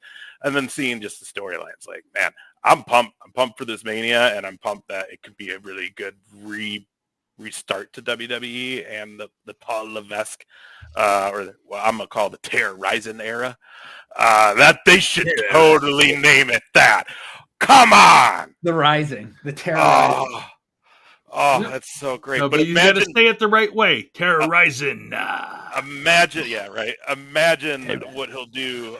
So I did real, just real quick. So if you've seen this, Petey, I don't know if you have Ace or you might have Tom. So there's an ad for some guys that have some kind of mechanical thing, and the guy sings a little jingle. We do the job and we do it right. And I'm like, what the fuck? Paul? Anyway, Yeah. sorry. They just signed up Triple H for that. Yeah, they He can do voiceover. Royalties. Right? Yeah. do the job and we do it right. Dang. Anyways, I mean, what are your plans, Petey? What do you do WrestleMania weekend? How does Petey Brown do Mania? I need to find some people to watch it with, because usually I watch it alone, but I feel like this one, or I'll watch it with my fiance, but she'll kind of get into it. Her favorite thing's at Royal Rumble because it's very, fast. It's like, oh, like look at this. I'm like, oh, you remember him? Remember I told you about him? But I need to find like a group of people to watch it because literally anything could happen Sunday night. That's what's so exciting. Like if MJF happened and I didn't watch it live, I'd like kick myself. So I've got to find something. There's a couple of buddies who I'm talking to that we're trying to figure out a plan. Nice, dude. Nice. That'll be a good time. Yeah. We'll be having our live watch along, everybody. So make sure you check it in there. If you get really bored and don't find nobody, we're just an hour south, Petey. Come on down. Hell yeah. Not even an hour, like 45 minutes down to Cannon Falls. Well, you don't live in Cannon Falls, though. No, I live in Hopkins, but I can hop on 169, get to 52 right there. Yeah, bro. Yeah. Yeah, these clowns are coming down. We might have another. I'm already going to be there. Yeah, he's gonna already be here doing some wrestling, amateur wrestling, youth wrestling tournament. MCing. Now, hold on, I gotta ask though, Petey, because you had mentioned you're working with Pinnacle and MAW doing commentary. Ooh, are you doing their show on April 6th? I might be doing commentary. I have to talk to Emmett, who runs the company, to see if they need me. But if they need me, I'm there. Like that'd be a lot of fun. Man. Okay. I was so bummed to see that they're doing that WrestleMania night because they got a lot of our Iowa friends that Tom and I do a lot of stuff with down in Iowa on that show with you guys. At least it's Saturday, not Sunday. Sunday, that'd be rough. Oh, man. Yeah. But even that, you're missing out on that tag team match on Saturday. I mean, probably not though, because that'll be 4 hours on Saturday, 3.5 to 4 hours on Sunday. So yeah, I'm sure by the time that show in Waseca for Pinnacle gets done, you'll be able to make it home to Hopkins in no time. Like I know that's like a sweet shot up 169 or something like that, isn't it? Waseca? Yeah, it's not too far at all. Yeah. So you'll probably be able to make it home for that main event, but I can watch it. You have to watch that the next day. Yeah, but there's nothing like performing. So I'd rather do that. Yeah. Even if the opportunity was great on Sunday, I'd be like, it's so much fun. Like, it's not about the money, but it's just so much fun to do it. See, and that's what's awesome because obviously indie wrestling, it has to be a passion. For sure. Like, if it's not a passion, Tom and I talk about this a lot in our car rides down to Iowa because the car ride initially starts out with another weekend down in Iowa. Never get to do anything home. It's always in Iowa. And then, an hour later, we're like, whatever. It'll be a fun night. And then we do the show, and it's like, man, that was great. Woo! Yeah, and we see all our friends, all the talent backstage, all the promoters and stuff, and then we're just like, all right, fine, I'll stop bitching about it for now. For now. So who's also part of that commentary team over there at Pinnacle with you? Give us a couple shout outs. His name's Andrew. What is his last name? Let me check Facebook really quick because I definitely Andrew No Name. Andrew no name. Let me see. Oh my god, he's gonna kill me if he hears this. Actually, you should start calling him Andrew No Name. I mean, you're gonna be the heel commentator, right? You're the color guy, right? Let's roll that. Andrew No Name. Andrew No Name. And he also does it at MAW too. There we go. Oh yeah. So we had a fun dynamic. Andrew Buelo, Bulo, Buelo. I always said Buelo. So if it's not that, I've been saying it wrong. Oh, dude. Petey, I don't want to keep you any longer. You've been with us for a good while now, and we always appreciate when you come on, dude. Of course, speedy recovery. You heard it here, folks. You heard it here first. Possibly June. That is the hope, which means we're still going to have a downtown Petey Brown summer. So, yeah. It's going to be a Petey party this summer. So, and even if not, make sure you go check him out if he's doing commentary anywhere. I got to see him at Pinnacle in Rochester a couple weeks ago, so that was always a pleasure. What do you have anything you want to push right now that you have coming up or anything? So let me make sure I get the date right. There's a brand new company. It's actually in Hopkins, which is so cool because it's like my new hometown because my fiance and I just moved last November to Hopkins. It is. I'm scrolling down. It's right here. I've got I should just have it up. I'm not professional at all. It's called Wrestle Verite, which Verite means art. It is in Hopkins. It's at their art center. Okay. Let me see if I can find it. It's the last Saturday of the month. Let me double check here real quick. Wait, so this Saturday, the 30th? Next month. Sorry, April. Oh. My bad. Thank you for clarifying. I'm sucking at this whole promoting other things when I'm not wrestling. Usually, I still love announcing and stuff like that, but usually I'm more on the ball. So let's see. They just tagged me in something the other day. Twitter is really failing me right now. It is rough. I'd say if you can check out T-Wolves Gaming, that'd be awesome. Yeah, it's T-Wolves Gaming. Here we go. Wrestle Verite. I'm the host, so I will be partying with you guys April 27th. And it will be at the Hopkins Center for Arts. And I believe the start time is at 7 p.m. So a lot of good talent there. I think there's a first time ever matchup between JDX and Wyatt Tordson, which if you don't know who Wyatt is, he's a really great kid out of the academy. Super great high flyer. He's deaf in one ear, but can do moonsaults. So I don't know how he do that with his equilibrium. He's insane. I can't put that kid over anymore. And him getting to wrestle JDX for the first time is worth the price of admission alone. So Anson Hopkins, if you want to party afterwards, I live right there, so we can party afterwards. Hell yeah. I was so busy that day. Fuck. I wish I wasn't so busy. Damn it, Grandma, with your 90th birthday party. Fuck. Grandma, you suck. Sorry, Grandma. Damn. Dude, always a pleasure. I mean, dude, it was like right before the pandemic that I ran into you in Rochester at that show at like the VFW where the roof was slanted, and then it was like, oh yeah, dude, you partnered with my homie Wes in Waterloo, and a friendship was struck, and you've been awesome to the show. We love having you on here. And yeah, man, whenever we're up there and you're at something, we hope we get to see you. Absolutely, dude. Thank you. Just for being awesome to our little show here. Thank you guys, Tom, JR, Ace. Like, it means the world just to talk to you guys. It's so fun because, like, to get sentimental on 1 second, you like the older you get, the harder it is to connect with people, to talk to people, really just sit down and you get your grind, you watch your TV shows, you go to the gym, you do whatever. But it's nice that you guys do this podcast. I really appreciate you guys inviting me on just to talk and shoot the crap and especially just talk wrestling. It's never a bad time. We appreciate you. We appreciate you so that's just much. Epilepsy coming on. That's right.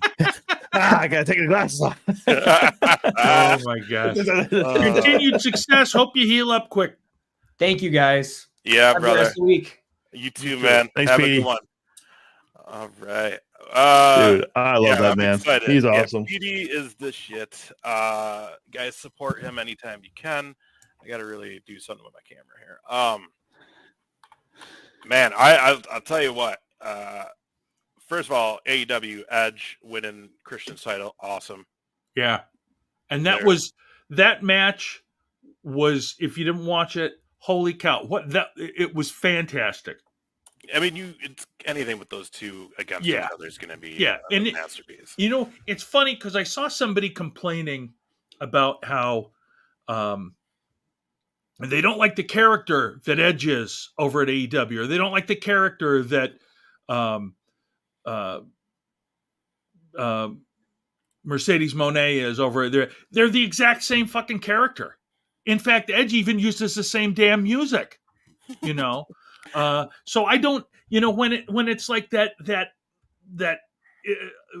it's either one or the other. I always still think that's ridiculous. Let me just say this real quick, JR, not to interrupt you. I find it so funny that an old curmudgeon is complaining about other people's complaints. I just feel like this is just the world we live in now. One old dude complaining about other people's things. Oh, dude. But you know what? You're not wrong, though. You're not wrong. Get out of my sky! It's a dumb complaint. Yeah, Malice! Because they went from... Oh, Malice, what's up, dude? They went from being heels, if you will, towards the end of their runs. Well, not Edge over in WWE, but Sasha or Mercedes she was definitely a heel over at WWE at the end. But then now coming back as a face, I'm like, that's what they're supposed to be when they come into the new company. It's supposed to be, you want to start off with the pop. I mean, you can go downhill from there. We all saw CM Punk in AEW. Yeah. We know how bad you can fail when you turn them heel too quickly, but that's what you're supposed to be. They're not supposed to be bad guys or whatever. People want to live in the nostalgia.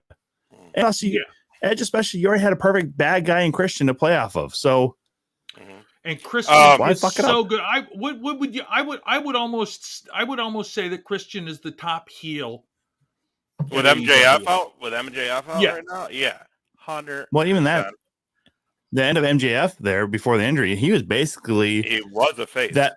He was basically that lovable douchebag. He was that lovable guy where you're just like, he has his flaws, but he's my friend kind of thing. Like we all have that guy where it's like, make excuses for him. AEW wise, AEW, it's Christian.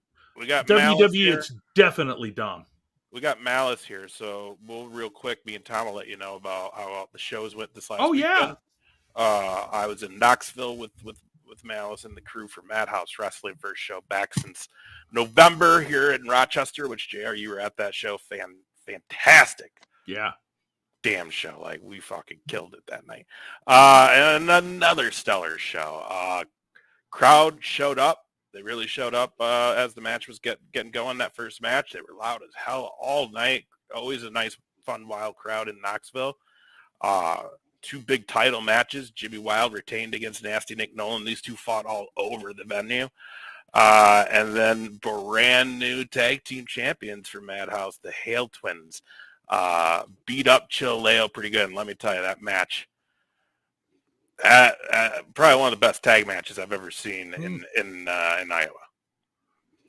Well, and honestly, for Madhouse, that just really makes a lot of sense because when we saw the initial Chileo winning the initial titles and then their match to gain them back against Malice and Justin Decent was so phenomenal and so much blood. I mean, oh my God, but that was a great match too. So to hear that the Hale Twins and Chileo, I'm going to be looking forward to being able to watch that back on IWTV. There you go. There's the plug. Make sure you guys use Madhouse for 10% off, right? Or $10 on the first month. I don't know. It's something like that. But use code Madhouse for you when you subscribe to IWTV. But dude, I'm so happy for the Hale Twins because they were super excited when we saw them at Fort Dodge for the Absolute Show the week before, and they were so looking forward. They're so pumped to this matchup against Chileo. I'm excited for them both. I know how much that title means to them. Rock stars. They had everybody was taking pictures with them and getting them to sign stuff after that show. Just the rock stars, man. They really did. And again, the match was just so good. And that Knoxville crowd, man. I mean, you mentioned it before, but they've always been so great with all the matches down there, man. Seriously, I can't. Like I said, I generally cannot wait to see this. Show back. I don't have it here, otherwise I would show it. But two of the staff members of Countryside Event Center down there in Knoxville, where we do these shows, they made like their own little like video where they were like their own little tag team, cutting Oh, a no promo shit. about Madhouse coming next Wow. weekend. Like the staff at the Countryside Event Center could not treat Madhouse and all of us any better. They really couldn't. They genuinely love that we come there. They always treat us right. So I always like to give them a nice big shout out because they're really good people over there. But and then Tom, you were in Waterloo, Big Absolute Pro Show in Waterloo. Dude, I'll tell you what, man, it was so much fun there in Waterloo. That Ace, one of these days, maybe the schedules will align where you can make it down finally to that Cedar Valley Sportsplex, because it's it's a gymnasium, but it really feels well. I'm actually glad that we used my equipment there this time. It was a little easier to hear. I set it up in a little bit different way, but you hear all the music, you hear all the talking, and oh my God, this show started off with so much stuff. You had Ethan Everhart out there in the ring, you had the boys out there, and Shank and Bryce, you had Jay Wesley, and then all of a sudden you had Free World, which is Matty Starr's group with Jackson King and Leo Santel. They came out and said that they're going to win the Winter Brawl Classic, the Battle Royal that was this last Saturday. And then Spoiler alert, they didn't. They did not, but we'll get to that obviously. And then a returning Aaron Von Baron walked through the curtain. It was good to see him back there in Absolute. We haven't seen him since him and Justin Decent lost that tag team ladder match out in the Lou at the old place. But and then Victor Payne came out, said he was going to win the damn thing and be a double champion. And then another return, Cole Cannon. We haven't seen him since he lost that open weight title. He attacked Victor Payne because that, of course, sets up the open weight match later in the night, which we saw Victor Payne retain that title. A lot of great matchups. And then Ethan Everhart faced our buddy Alvin Falcone, who's been on the show here. That was a match, a good back and forth, a lot of respect shown by both competitors. And then in the Winter Brawl Classic, we all thought Aaron Von Baron had blown out his knee, and the return was quickly and swiftly over. He fell through the second and third rope onto the outside, grabs the knee, goes to the back. We get word from Jason Prentice that he's hurt. He won't be returning. Jay Wesley looks like he's winning, and he's going to get an opportunity for the heavyweight championship. And then who comes out at the end to spoil everything? Bell hasn't rung. Aaron Von Baron comes back, dumps the kid over the top rope after he had just so emotionally right there in his own hometown of Waterloo, threw out Matty Starr, got the victory. He thought Aaron Von Baron is the first ever Winter Brawl Classic champion. He will set up for May 4th. Yeah, I got to make sure that's correct. May 4th, back there in Waterloo for Super Slam 2 against Ethan Everhart. There you go. There's the roundup. I always love it when there's a little bit of brain power, that's used in order to figure out the best way to take advantage of one of those multi-wrestler titles. Oh, absolutely. Realistically, and the trophy they made for the Winter Brawl Classic, the Diana, it's in memory of Jason Prentice's grandmother. So that's a nice little homage there. Cole Cannon came out and also has said he was going to win it and then dig up Prentice's dead grandmother and rub her face in it, which is not cool. And I will say, even as myself, Top Shelf Tom Shilstrom, I appreciate a good rib or two here, but to talk about somebody's dead grandmother, probably not the wisest decision, probably a little not so classy, if you will. But all in all, man, like that place was packed out. It was probably more this time than the last show there at the Sportsplex. They did a lot of stuff with local promotion. The city got behind it as well. It was really pushing this last show. And then shout out to Starbucks Smokehouse, who had the after party barbecue over there. Not too shabby. Not too shabby. And then I traveled back in some of the worst fucking road conditions I've ever driven on, because Iowa, even though they've existed since fucking forever, has apparently no idea what snow is and how to get a fucking plow out there with some goddamn sand and salt. It wasn't snowing, was it? Dude, yeah. It's Dude, Really? Saturday was pretty fucked. Like, it took, no joke, it would have been 3.5 hours roughly either way, going either through Rochester or back to 35, going home. It took damn near fucking 6 hours after I figured it all out in my head with the stops and the traffic and how slow I had to go and shit like that just to stay on the fucking road. Damn near 6 hours. I left at, 5.5 hours. But because I left at 11:30 and I got home at 5. Ugh. So I'm not kidding. I slept until 1 o'clock on Sunday, and I could not stay awake for the life of me. The whole day I'm in and out of consciousness, just trying to watch whatever the fuck is on TV.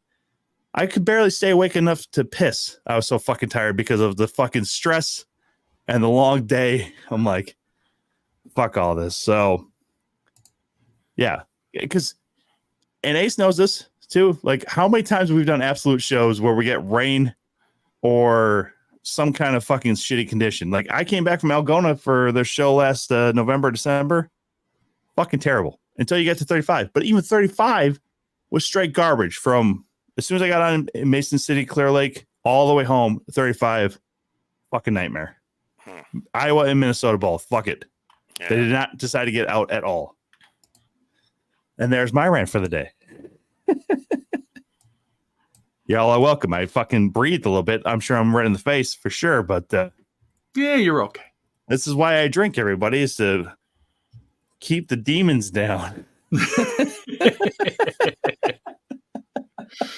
Demon. Yes.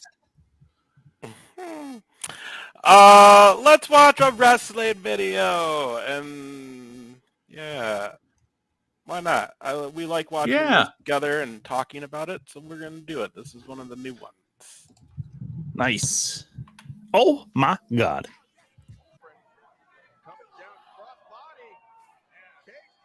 Mr. Cage, great guy. Oh, ooh, that didn't look so great. No, that still doesn't feel good landing on just a pile of chairs. Ooh. By the way, Becky laid out Dominic Mysterio with that punch. Dude, that was a straight killer shot, dude. She got him like chin and neck area too. Like, he's lucky he's not fucking like in a hospital with that one. It was great. We got to see I got to see Speedball Bailey for the first time live on the Jericho Cruise this year. What do you mean only you? Was I not there? No, I said I got to. Oh. Yeah, that was the first time I'd seen him too, in person, but I had seen him a bunch with Indies and TNA. Right, but I've always wanted to see him in person, so I was pretty happy. And him and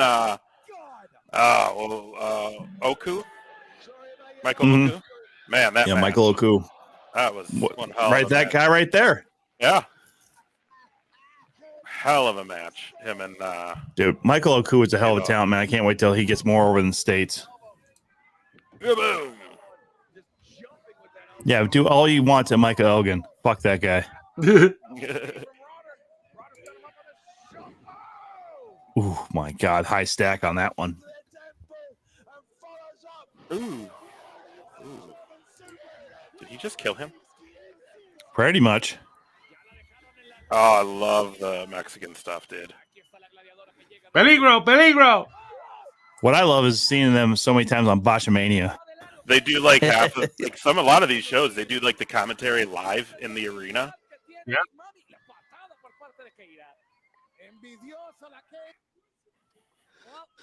David Chambers just got caught on the shoulders of Myron Reed. Dang. That's the extension right there. Fucking, that's a beautiful drop kick.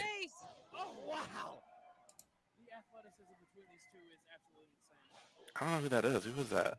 I know that's Myron Reed. Riddle RVD against America's Most Wanted.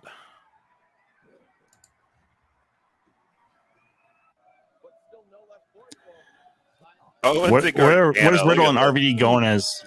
Are they the highest team in America? Is that their fucking tag team name? The Burnouts? Yeah, maybe.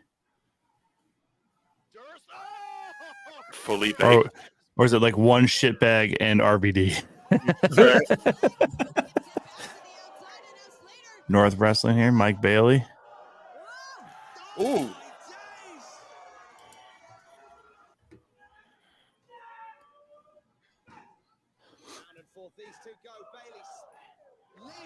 So good. Ooh. You know he's married to Veda Scott? Yep. Oh! Mm-hmm. Who you and I got to see her do the ring announcing for Iron Heart Pro there in Rochester. This is true. That was actually where you and I first met in person. This is true. That show down there. Oh. Oh. I guess they did a show and raised money for my buddy and the two officers, but I didn't even see about it till today when they announced how much they raised. Nice. Oh my gosh. Someone's gonna die. Christian. Ooh. Look at this guy in front of you, like, grabs his drink right away, just like, nope. Oh, I know what's coming. Mance Warner. Oh, Manser, baby! I worked the show with That Mance. looks painful. Oh, this one's going to be someone dying. Yay! Ooh. Oh, I almost feel. Does everybody know you're not supposed to throw your arms back like that? Like, just take it. You know, don't throw your arms back. It's painful. Say tear a rotator cuff, break an arm. Ooh, that cutter was insane.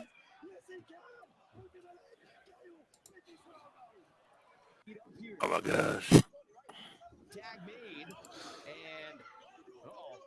Ooh. Jeez. Oh! Oh! No! No! No! No! No! No! Broke his neck, probably. We should have been at this, Tom. I know. It's my mistake. It is. We're already in Fort Dodge in Iowa. We should have gone to the Revolver show. I apologize. We'll go to the next one. Paul Walter. I'll buy the tickets for the next one. Okay. Yeah, I knew that was going to make up for it. Oh! Oh, that Ciampa. Looked like Homicide was there too, but Oh, Manser again, baby.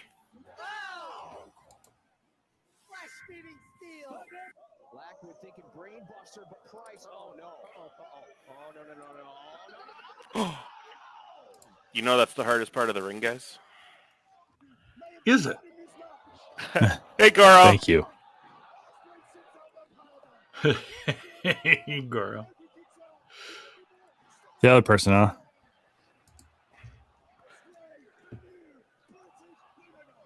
I'm not going to lie. Bryan Danielson and Ospreay is going to be a match. Yeah. Whoa! You were very polite, Goro. Tom's just being a dick. Oh my God. Brian Keith, Brian by the Keith. way, is signing with AEW. Congratulations to him. That happened like a month ago. Good for him. Yeah. Well deserved. Well deserved. Mm-hmm. Yeah, we've had the Take pleasure that out of of the seeing him a lot at First Wrestling. So Fighting back, headbutt after headbutt. Oh! Through the tubes. wow. Look at this. I think the easy answer is Cody wins, Goro, but also I'm not really sure. That we were just talking about it. Anything can happen at this Mania. There's so many ways they can go.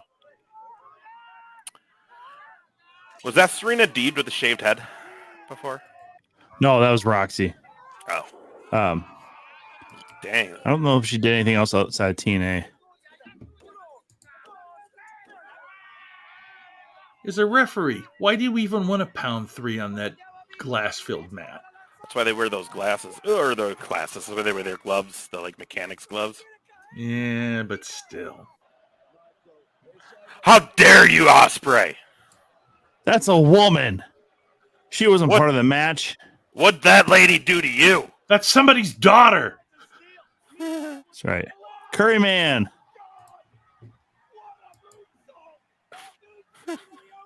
Curry, man. Which was Christopher Daniels, by the way, if you didn't know. Oh, he just killed that girl. Oh.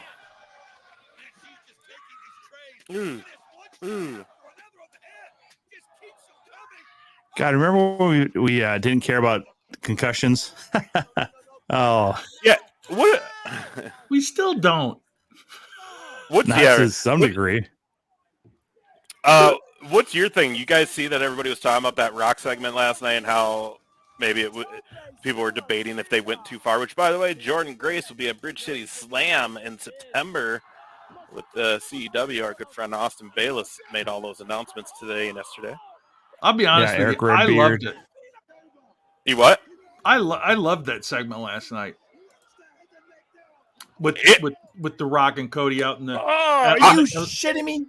Wow. Sorry. On his fucking neck, Ed. Yeah. Ugh. Yeah, I love that he did the whole "this is what happens when you fuck with the final boss." Yeah, and I also loved the line, "Mama Rhodes, look at your boy." Yeah. I There's a video of inside the arena when he did that, and they didn't bleep out the fucking inside the arena. I don't know, maybe. I think seeing MJF come out during that would happen before Dustin, but who knows? Whoa!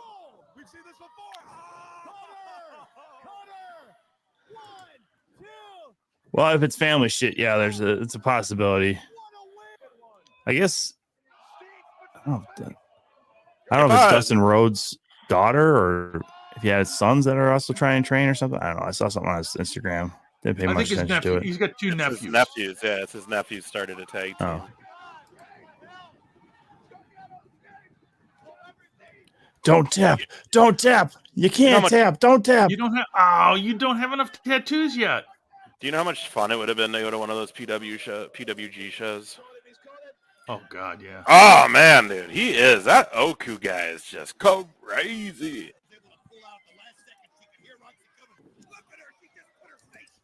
You see, Jericho said that he would love to have an AEW pay-per-view filmed on the boat. Oh, please. Kyle O'Reilly. That's not Kyle O'Reilly. Isn't that Tony Deppen? Was that Kyle O'Reilly? Oh, yeah, it might have been. I thought it was. Ooh. Good God. Ricky Shane Page. That guy has done some insane shit. That was Cat Carter, referee right there. She's done some Madhouse shows with us. Whoops. Shut up, Goro. You putz. I kid.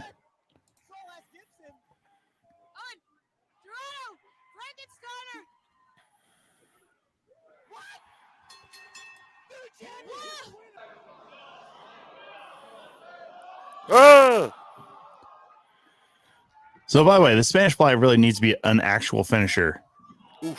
Well, there's a two lot people of things. trying to actually train for it, but I was like, dude, this needs to be a finisher, just for the amount of effort you have to have in it. There's a lot of things that should still be finishers that aren't anymore. Oh my gosh. Right? No, don't do it. Don't do it. Oh! Oh, I just killed that lady. They just fucking stopped her back. Oh, look at the tiger. Shanky, baby. Excited about cats. Oh! Shanky, baby. Hell yeah. Dude, that guy tapped immediately. Shank, you want to come back on the show sometime? Let us know. Get you back on. Also, I unofficially made Shank's brother Bryce the intern for Absolute Pro Wrestling, by the way. Just to make sure that's where out there. Bryce still owes me a sticker. That Bryce does, yes, but I'm talking about Shank's brother Bryce. Or not Bryce, sorry. Yeah, Bryce. I do, Shanky. I miss you. I miss you deeply. Mander's going through some shit right there. Look at this. Paul lit the table on fire.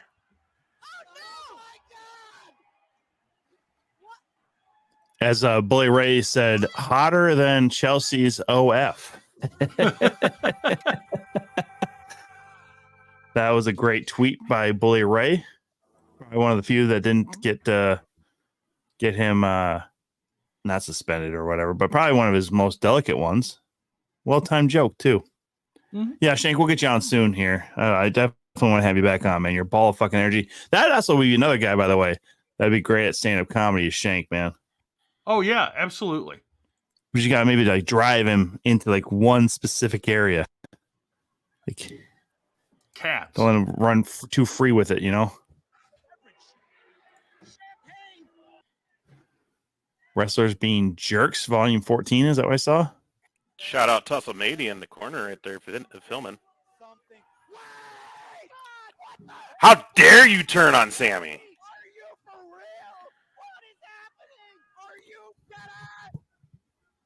Are you dead ass? Screw you, Havoc. What the fuck? What is this guy doing? Climbing that fucking pole. And then sliding down it.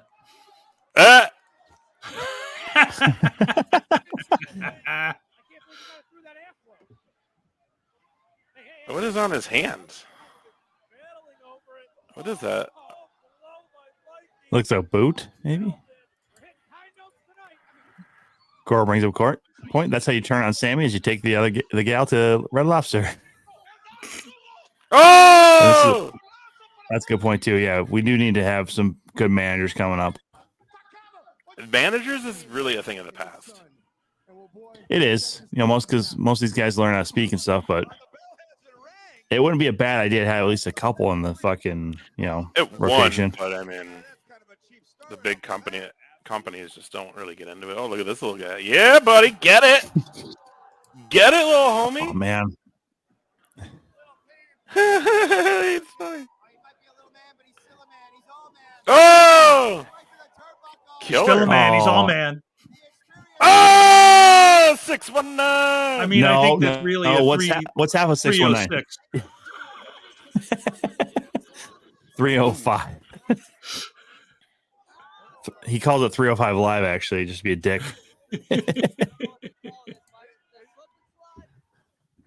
Ooh, what the fuck?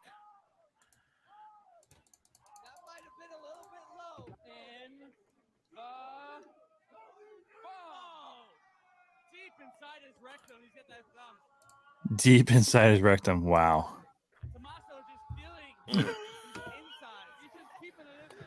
Boy, Tommaso Ciampa must have really be missing his indie days. Just thumb deep.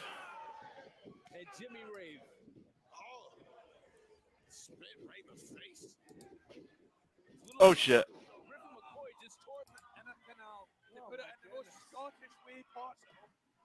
Holy butt.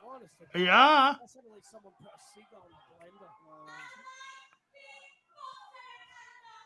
Yeah. Uh-huh.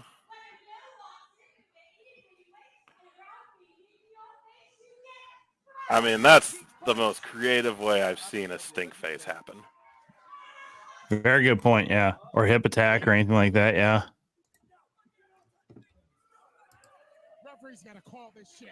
Is that Tessa Blanchard? That's about to die. Stop killing Talk about somebody who really like cut her own self out of the wrestling world. Yeah. You know? Yep. I think she still does stuff down in Mexico, but I don't think she's been able to really crack back into the States. Oh, did she just punch that ref in the balls? A couple of indies here and there. Oh. Well, Goro also Farouk did call Rock his bitch back in the Nation of Domination. Go watch the Attitude Era. You'll see it before the Rock took over. Sportsmanship? What the fuck? He's choking a bitch. Oh, that's too much. That's mean. Who is that? I can't remember his name. I've seen him before, though, but I don't know who the lady is. Oh, dang. He just messing this poor girl up. Oh, Necro Right, Butcher. well, there you go, Goro. Mm. Man, Necro Butcher was a crazy dude back in the day too.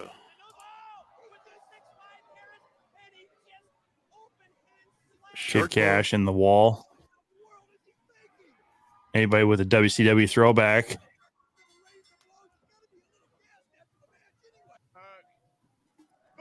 Oof. Oof. Wait. Hooks in. Ascot. That hold. That's it. He just shakes his hand. Yeah, he's done. I don't like that. Wrestling companies need to all unite and either do the full 1, 2, 3, or they do that. Yeah. Session Moth Martina, entertaining. Very true. You piece of garbage, Cody. Oh, that's just Cody Rhoda at his best right there. Brandy, talk That's about probably when he beautiful won the woman. ROH title.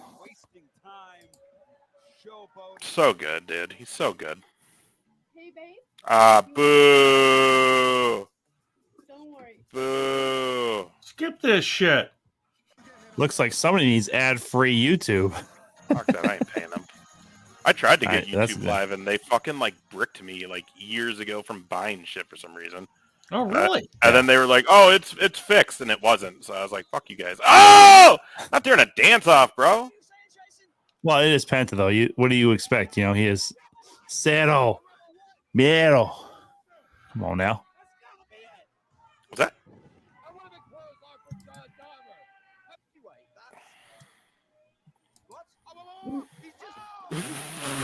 Just do the little staff guy at him. That's just creative.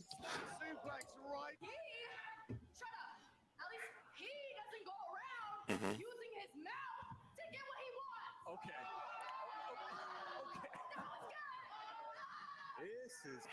That's not right. Ooh, you hear the commentary? It's getting stiff.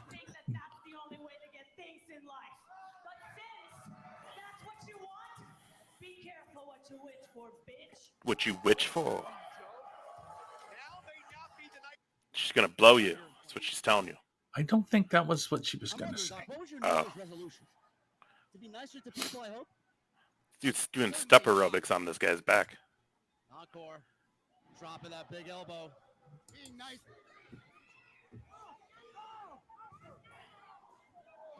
I like that move. That is a good move if you are in a triple threat or more match. Take the ref out. They don't give a fuck about you. They cheer because you follow Effie. You hear that dumb piece of shit right there cheering? I'll tell you what, man. Mance is a fun guy to have at a show. It was very enjoyable working with Mance Warner at Madhouse. I hope we bring him back sometime. Him turning on Effie a few months back was like a big deal. Mm. That's probably why he's yelling at Alley Catch here, you know?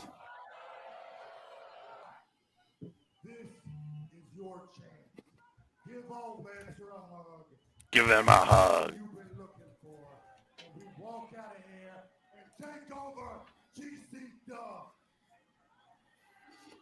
Hug him. Hug him. Hug him. Hug him.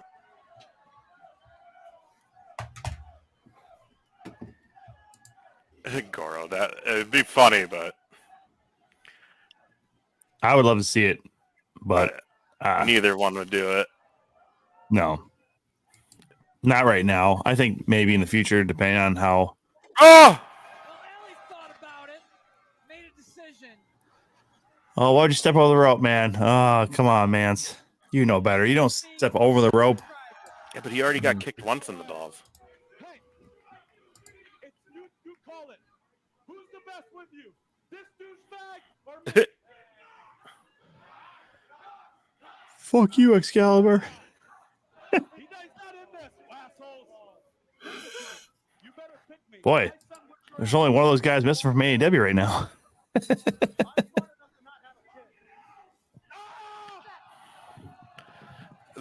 Dude, Owens, Kevin Steen, whatever you want to call him, Just a fucking talent, bro. Yeah.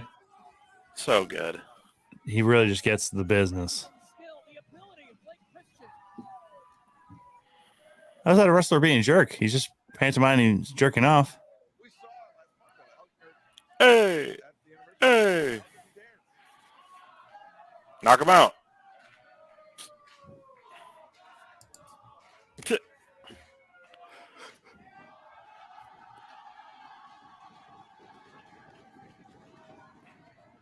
Oh, Rich Swann got his ass handed to him in that dance-off. Yes, he did. Oh, I hate that shit.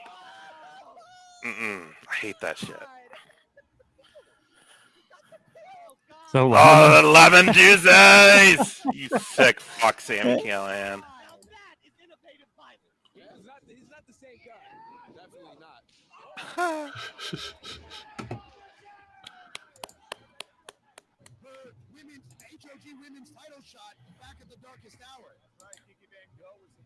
Kiki Van Gogh, huh?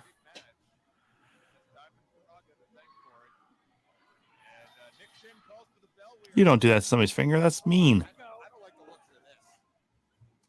Oh!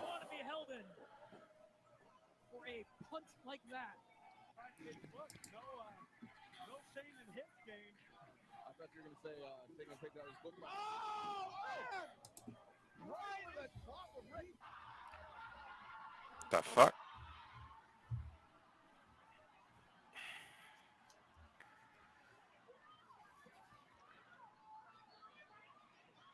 But she's got a chain on her.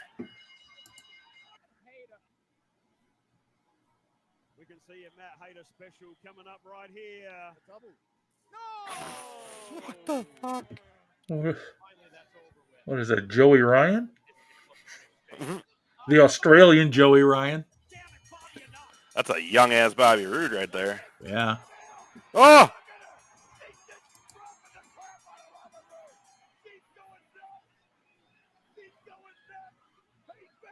Ooh.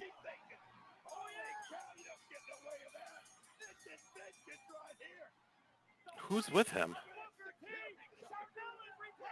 Oh, Charmel. It's a good That's question. Charmel. It looks like I think that is Charmel. That's Charmel in the ring, but I don't know who was with Bobby. Yeah, it looked like he was taking out on Tracy Brooks, which kind of odd, but whatever.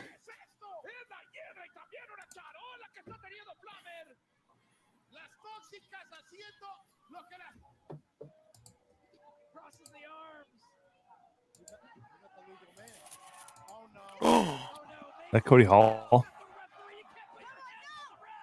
I don't think he wrestles still. I don't think so either. Actually, I don't know if that is Cody Hall. I don't think it was. Kind of small in comparison to the lady referee. Well, that and this looks like a pretty. Yeah, this is the Jersey Cup 2024. So this some new shit. It's pretty new, yeah.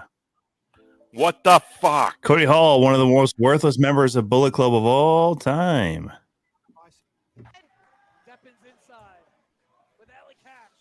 Ha ha ha ha! Snot rocket for the heel move.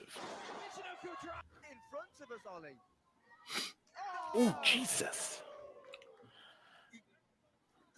Progress ain't no joke. Progress put some good shows on. They were on the network. JR, wake up. I'll wake. We are going to keep him past his bedtime here, though.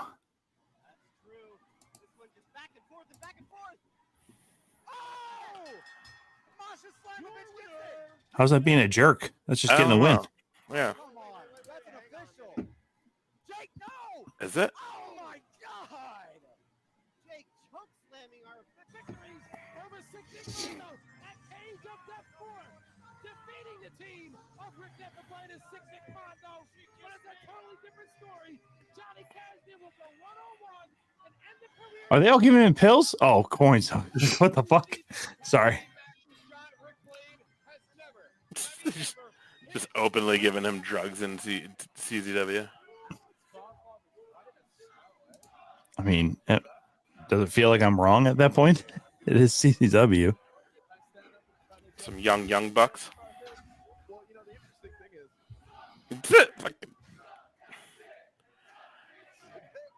people tell you. Think about what you're saying. Imagine if they fucking get what they wish. Oh my God. Here, ROH officials extremely impressed after seeing Stevens' impressive victory in the Florida Heritage title tournament just a couple of weeks ago, earning him a shot here in ROH. Yeah, he had it coming. Yeah, you don't turn your back on the other guy. That out. Oh, for God's sake. What I'll never understand, though, is he clearly was teasing that he was about to take the towel off, but then he still acts surprised when the towel got taken off. Yeah. Oh, It's no, an fire! act.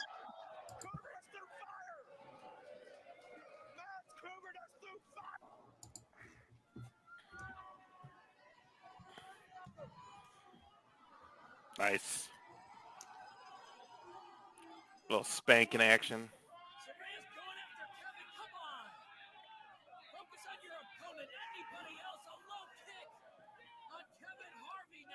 I mean, he had it coming. Oh, what Had is to, this? right? Check your monitor. Where the hell is it? That's Sarah, the ticket taker. He's got her by the hand. No, not King Classic. Oh, come on, King. Way too far over the line. I mean, the Dudleys did put Mae Young through a table, so this is acceptable. Yeah, it looks like Kid Cash. That's one guy.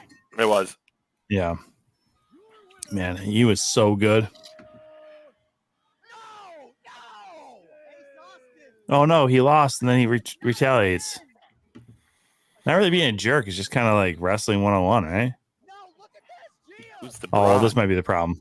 Oh, what a shot from the Glamager. Which, Yeah. by the way, the stuff with Dalton and Johnny is still just great. 100%. Boyless! I'm boyless! That's Allie's mother. That's Allie Catch's mother. Emotions get the better of her. She's trying to protect. Get her, Manser. Get her! Inside. And I don't Fuck her mom up. Fuck her mom up. Fuck her mom up. realize it. No. What's he got? He got scissors? Pizza cutter? Screwdriver? Oh, yeah, screwdriver? No. Oh, scissors. No, Vance Warner has sunk to a new low. Did Allie Catch's mom just job? Did she just... Looks like it. Is she showing color? Manders. A little late getting to the ring there, boys. Had all the time in the world in the back, didn't you? All right. Well, next week, WrestleMania. Oh, do you want to hit the thing, JR? Oh, yeah. Hold on a minute. Stand by. High price graphics. They're so expensive. She got... Coming soon to the 2 Count. Next week, WrestleMania preview. We will be talking WrestleMania. We'll be giving our predictions, at least as much as we can, because the whole card might not be out by come Monday next week. But it's when you see us next week, it will officially be Mania week. It's the best time of the year. So Ought to be. again, we'll be doing a Saturday night watch along for Mania. Tom and I and maybe some other people doing a Sunday watch along possibly. JR may not be with us on that Sunday one, but that's okay. And then, next week I do know Whitney will join us to do our prediction show. And then next week we'll announce, we'll hopefully have some announcements as far as who will join us for the watch along. So Yes. That's right. All of you guys that are still watching, we appreciate it very much. Folks that are on Twitter X, folks that are on YouTube, and folks that are on Twitch, we appreciate each and every one of you. Take care. Bye-bye. Happy Easter.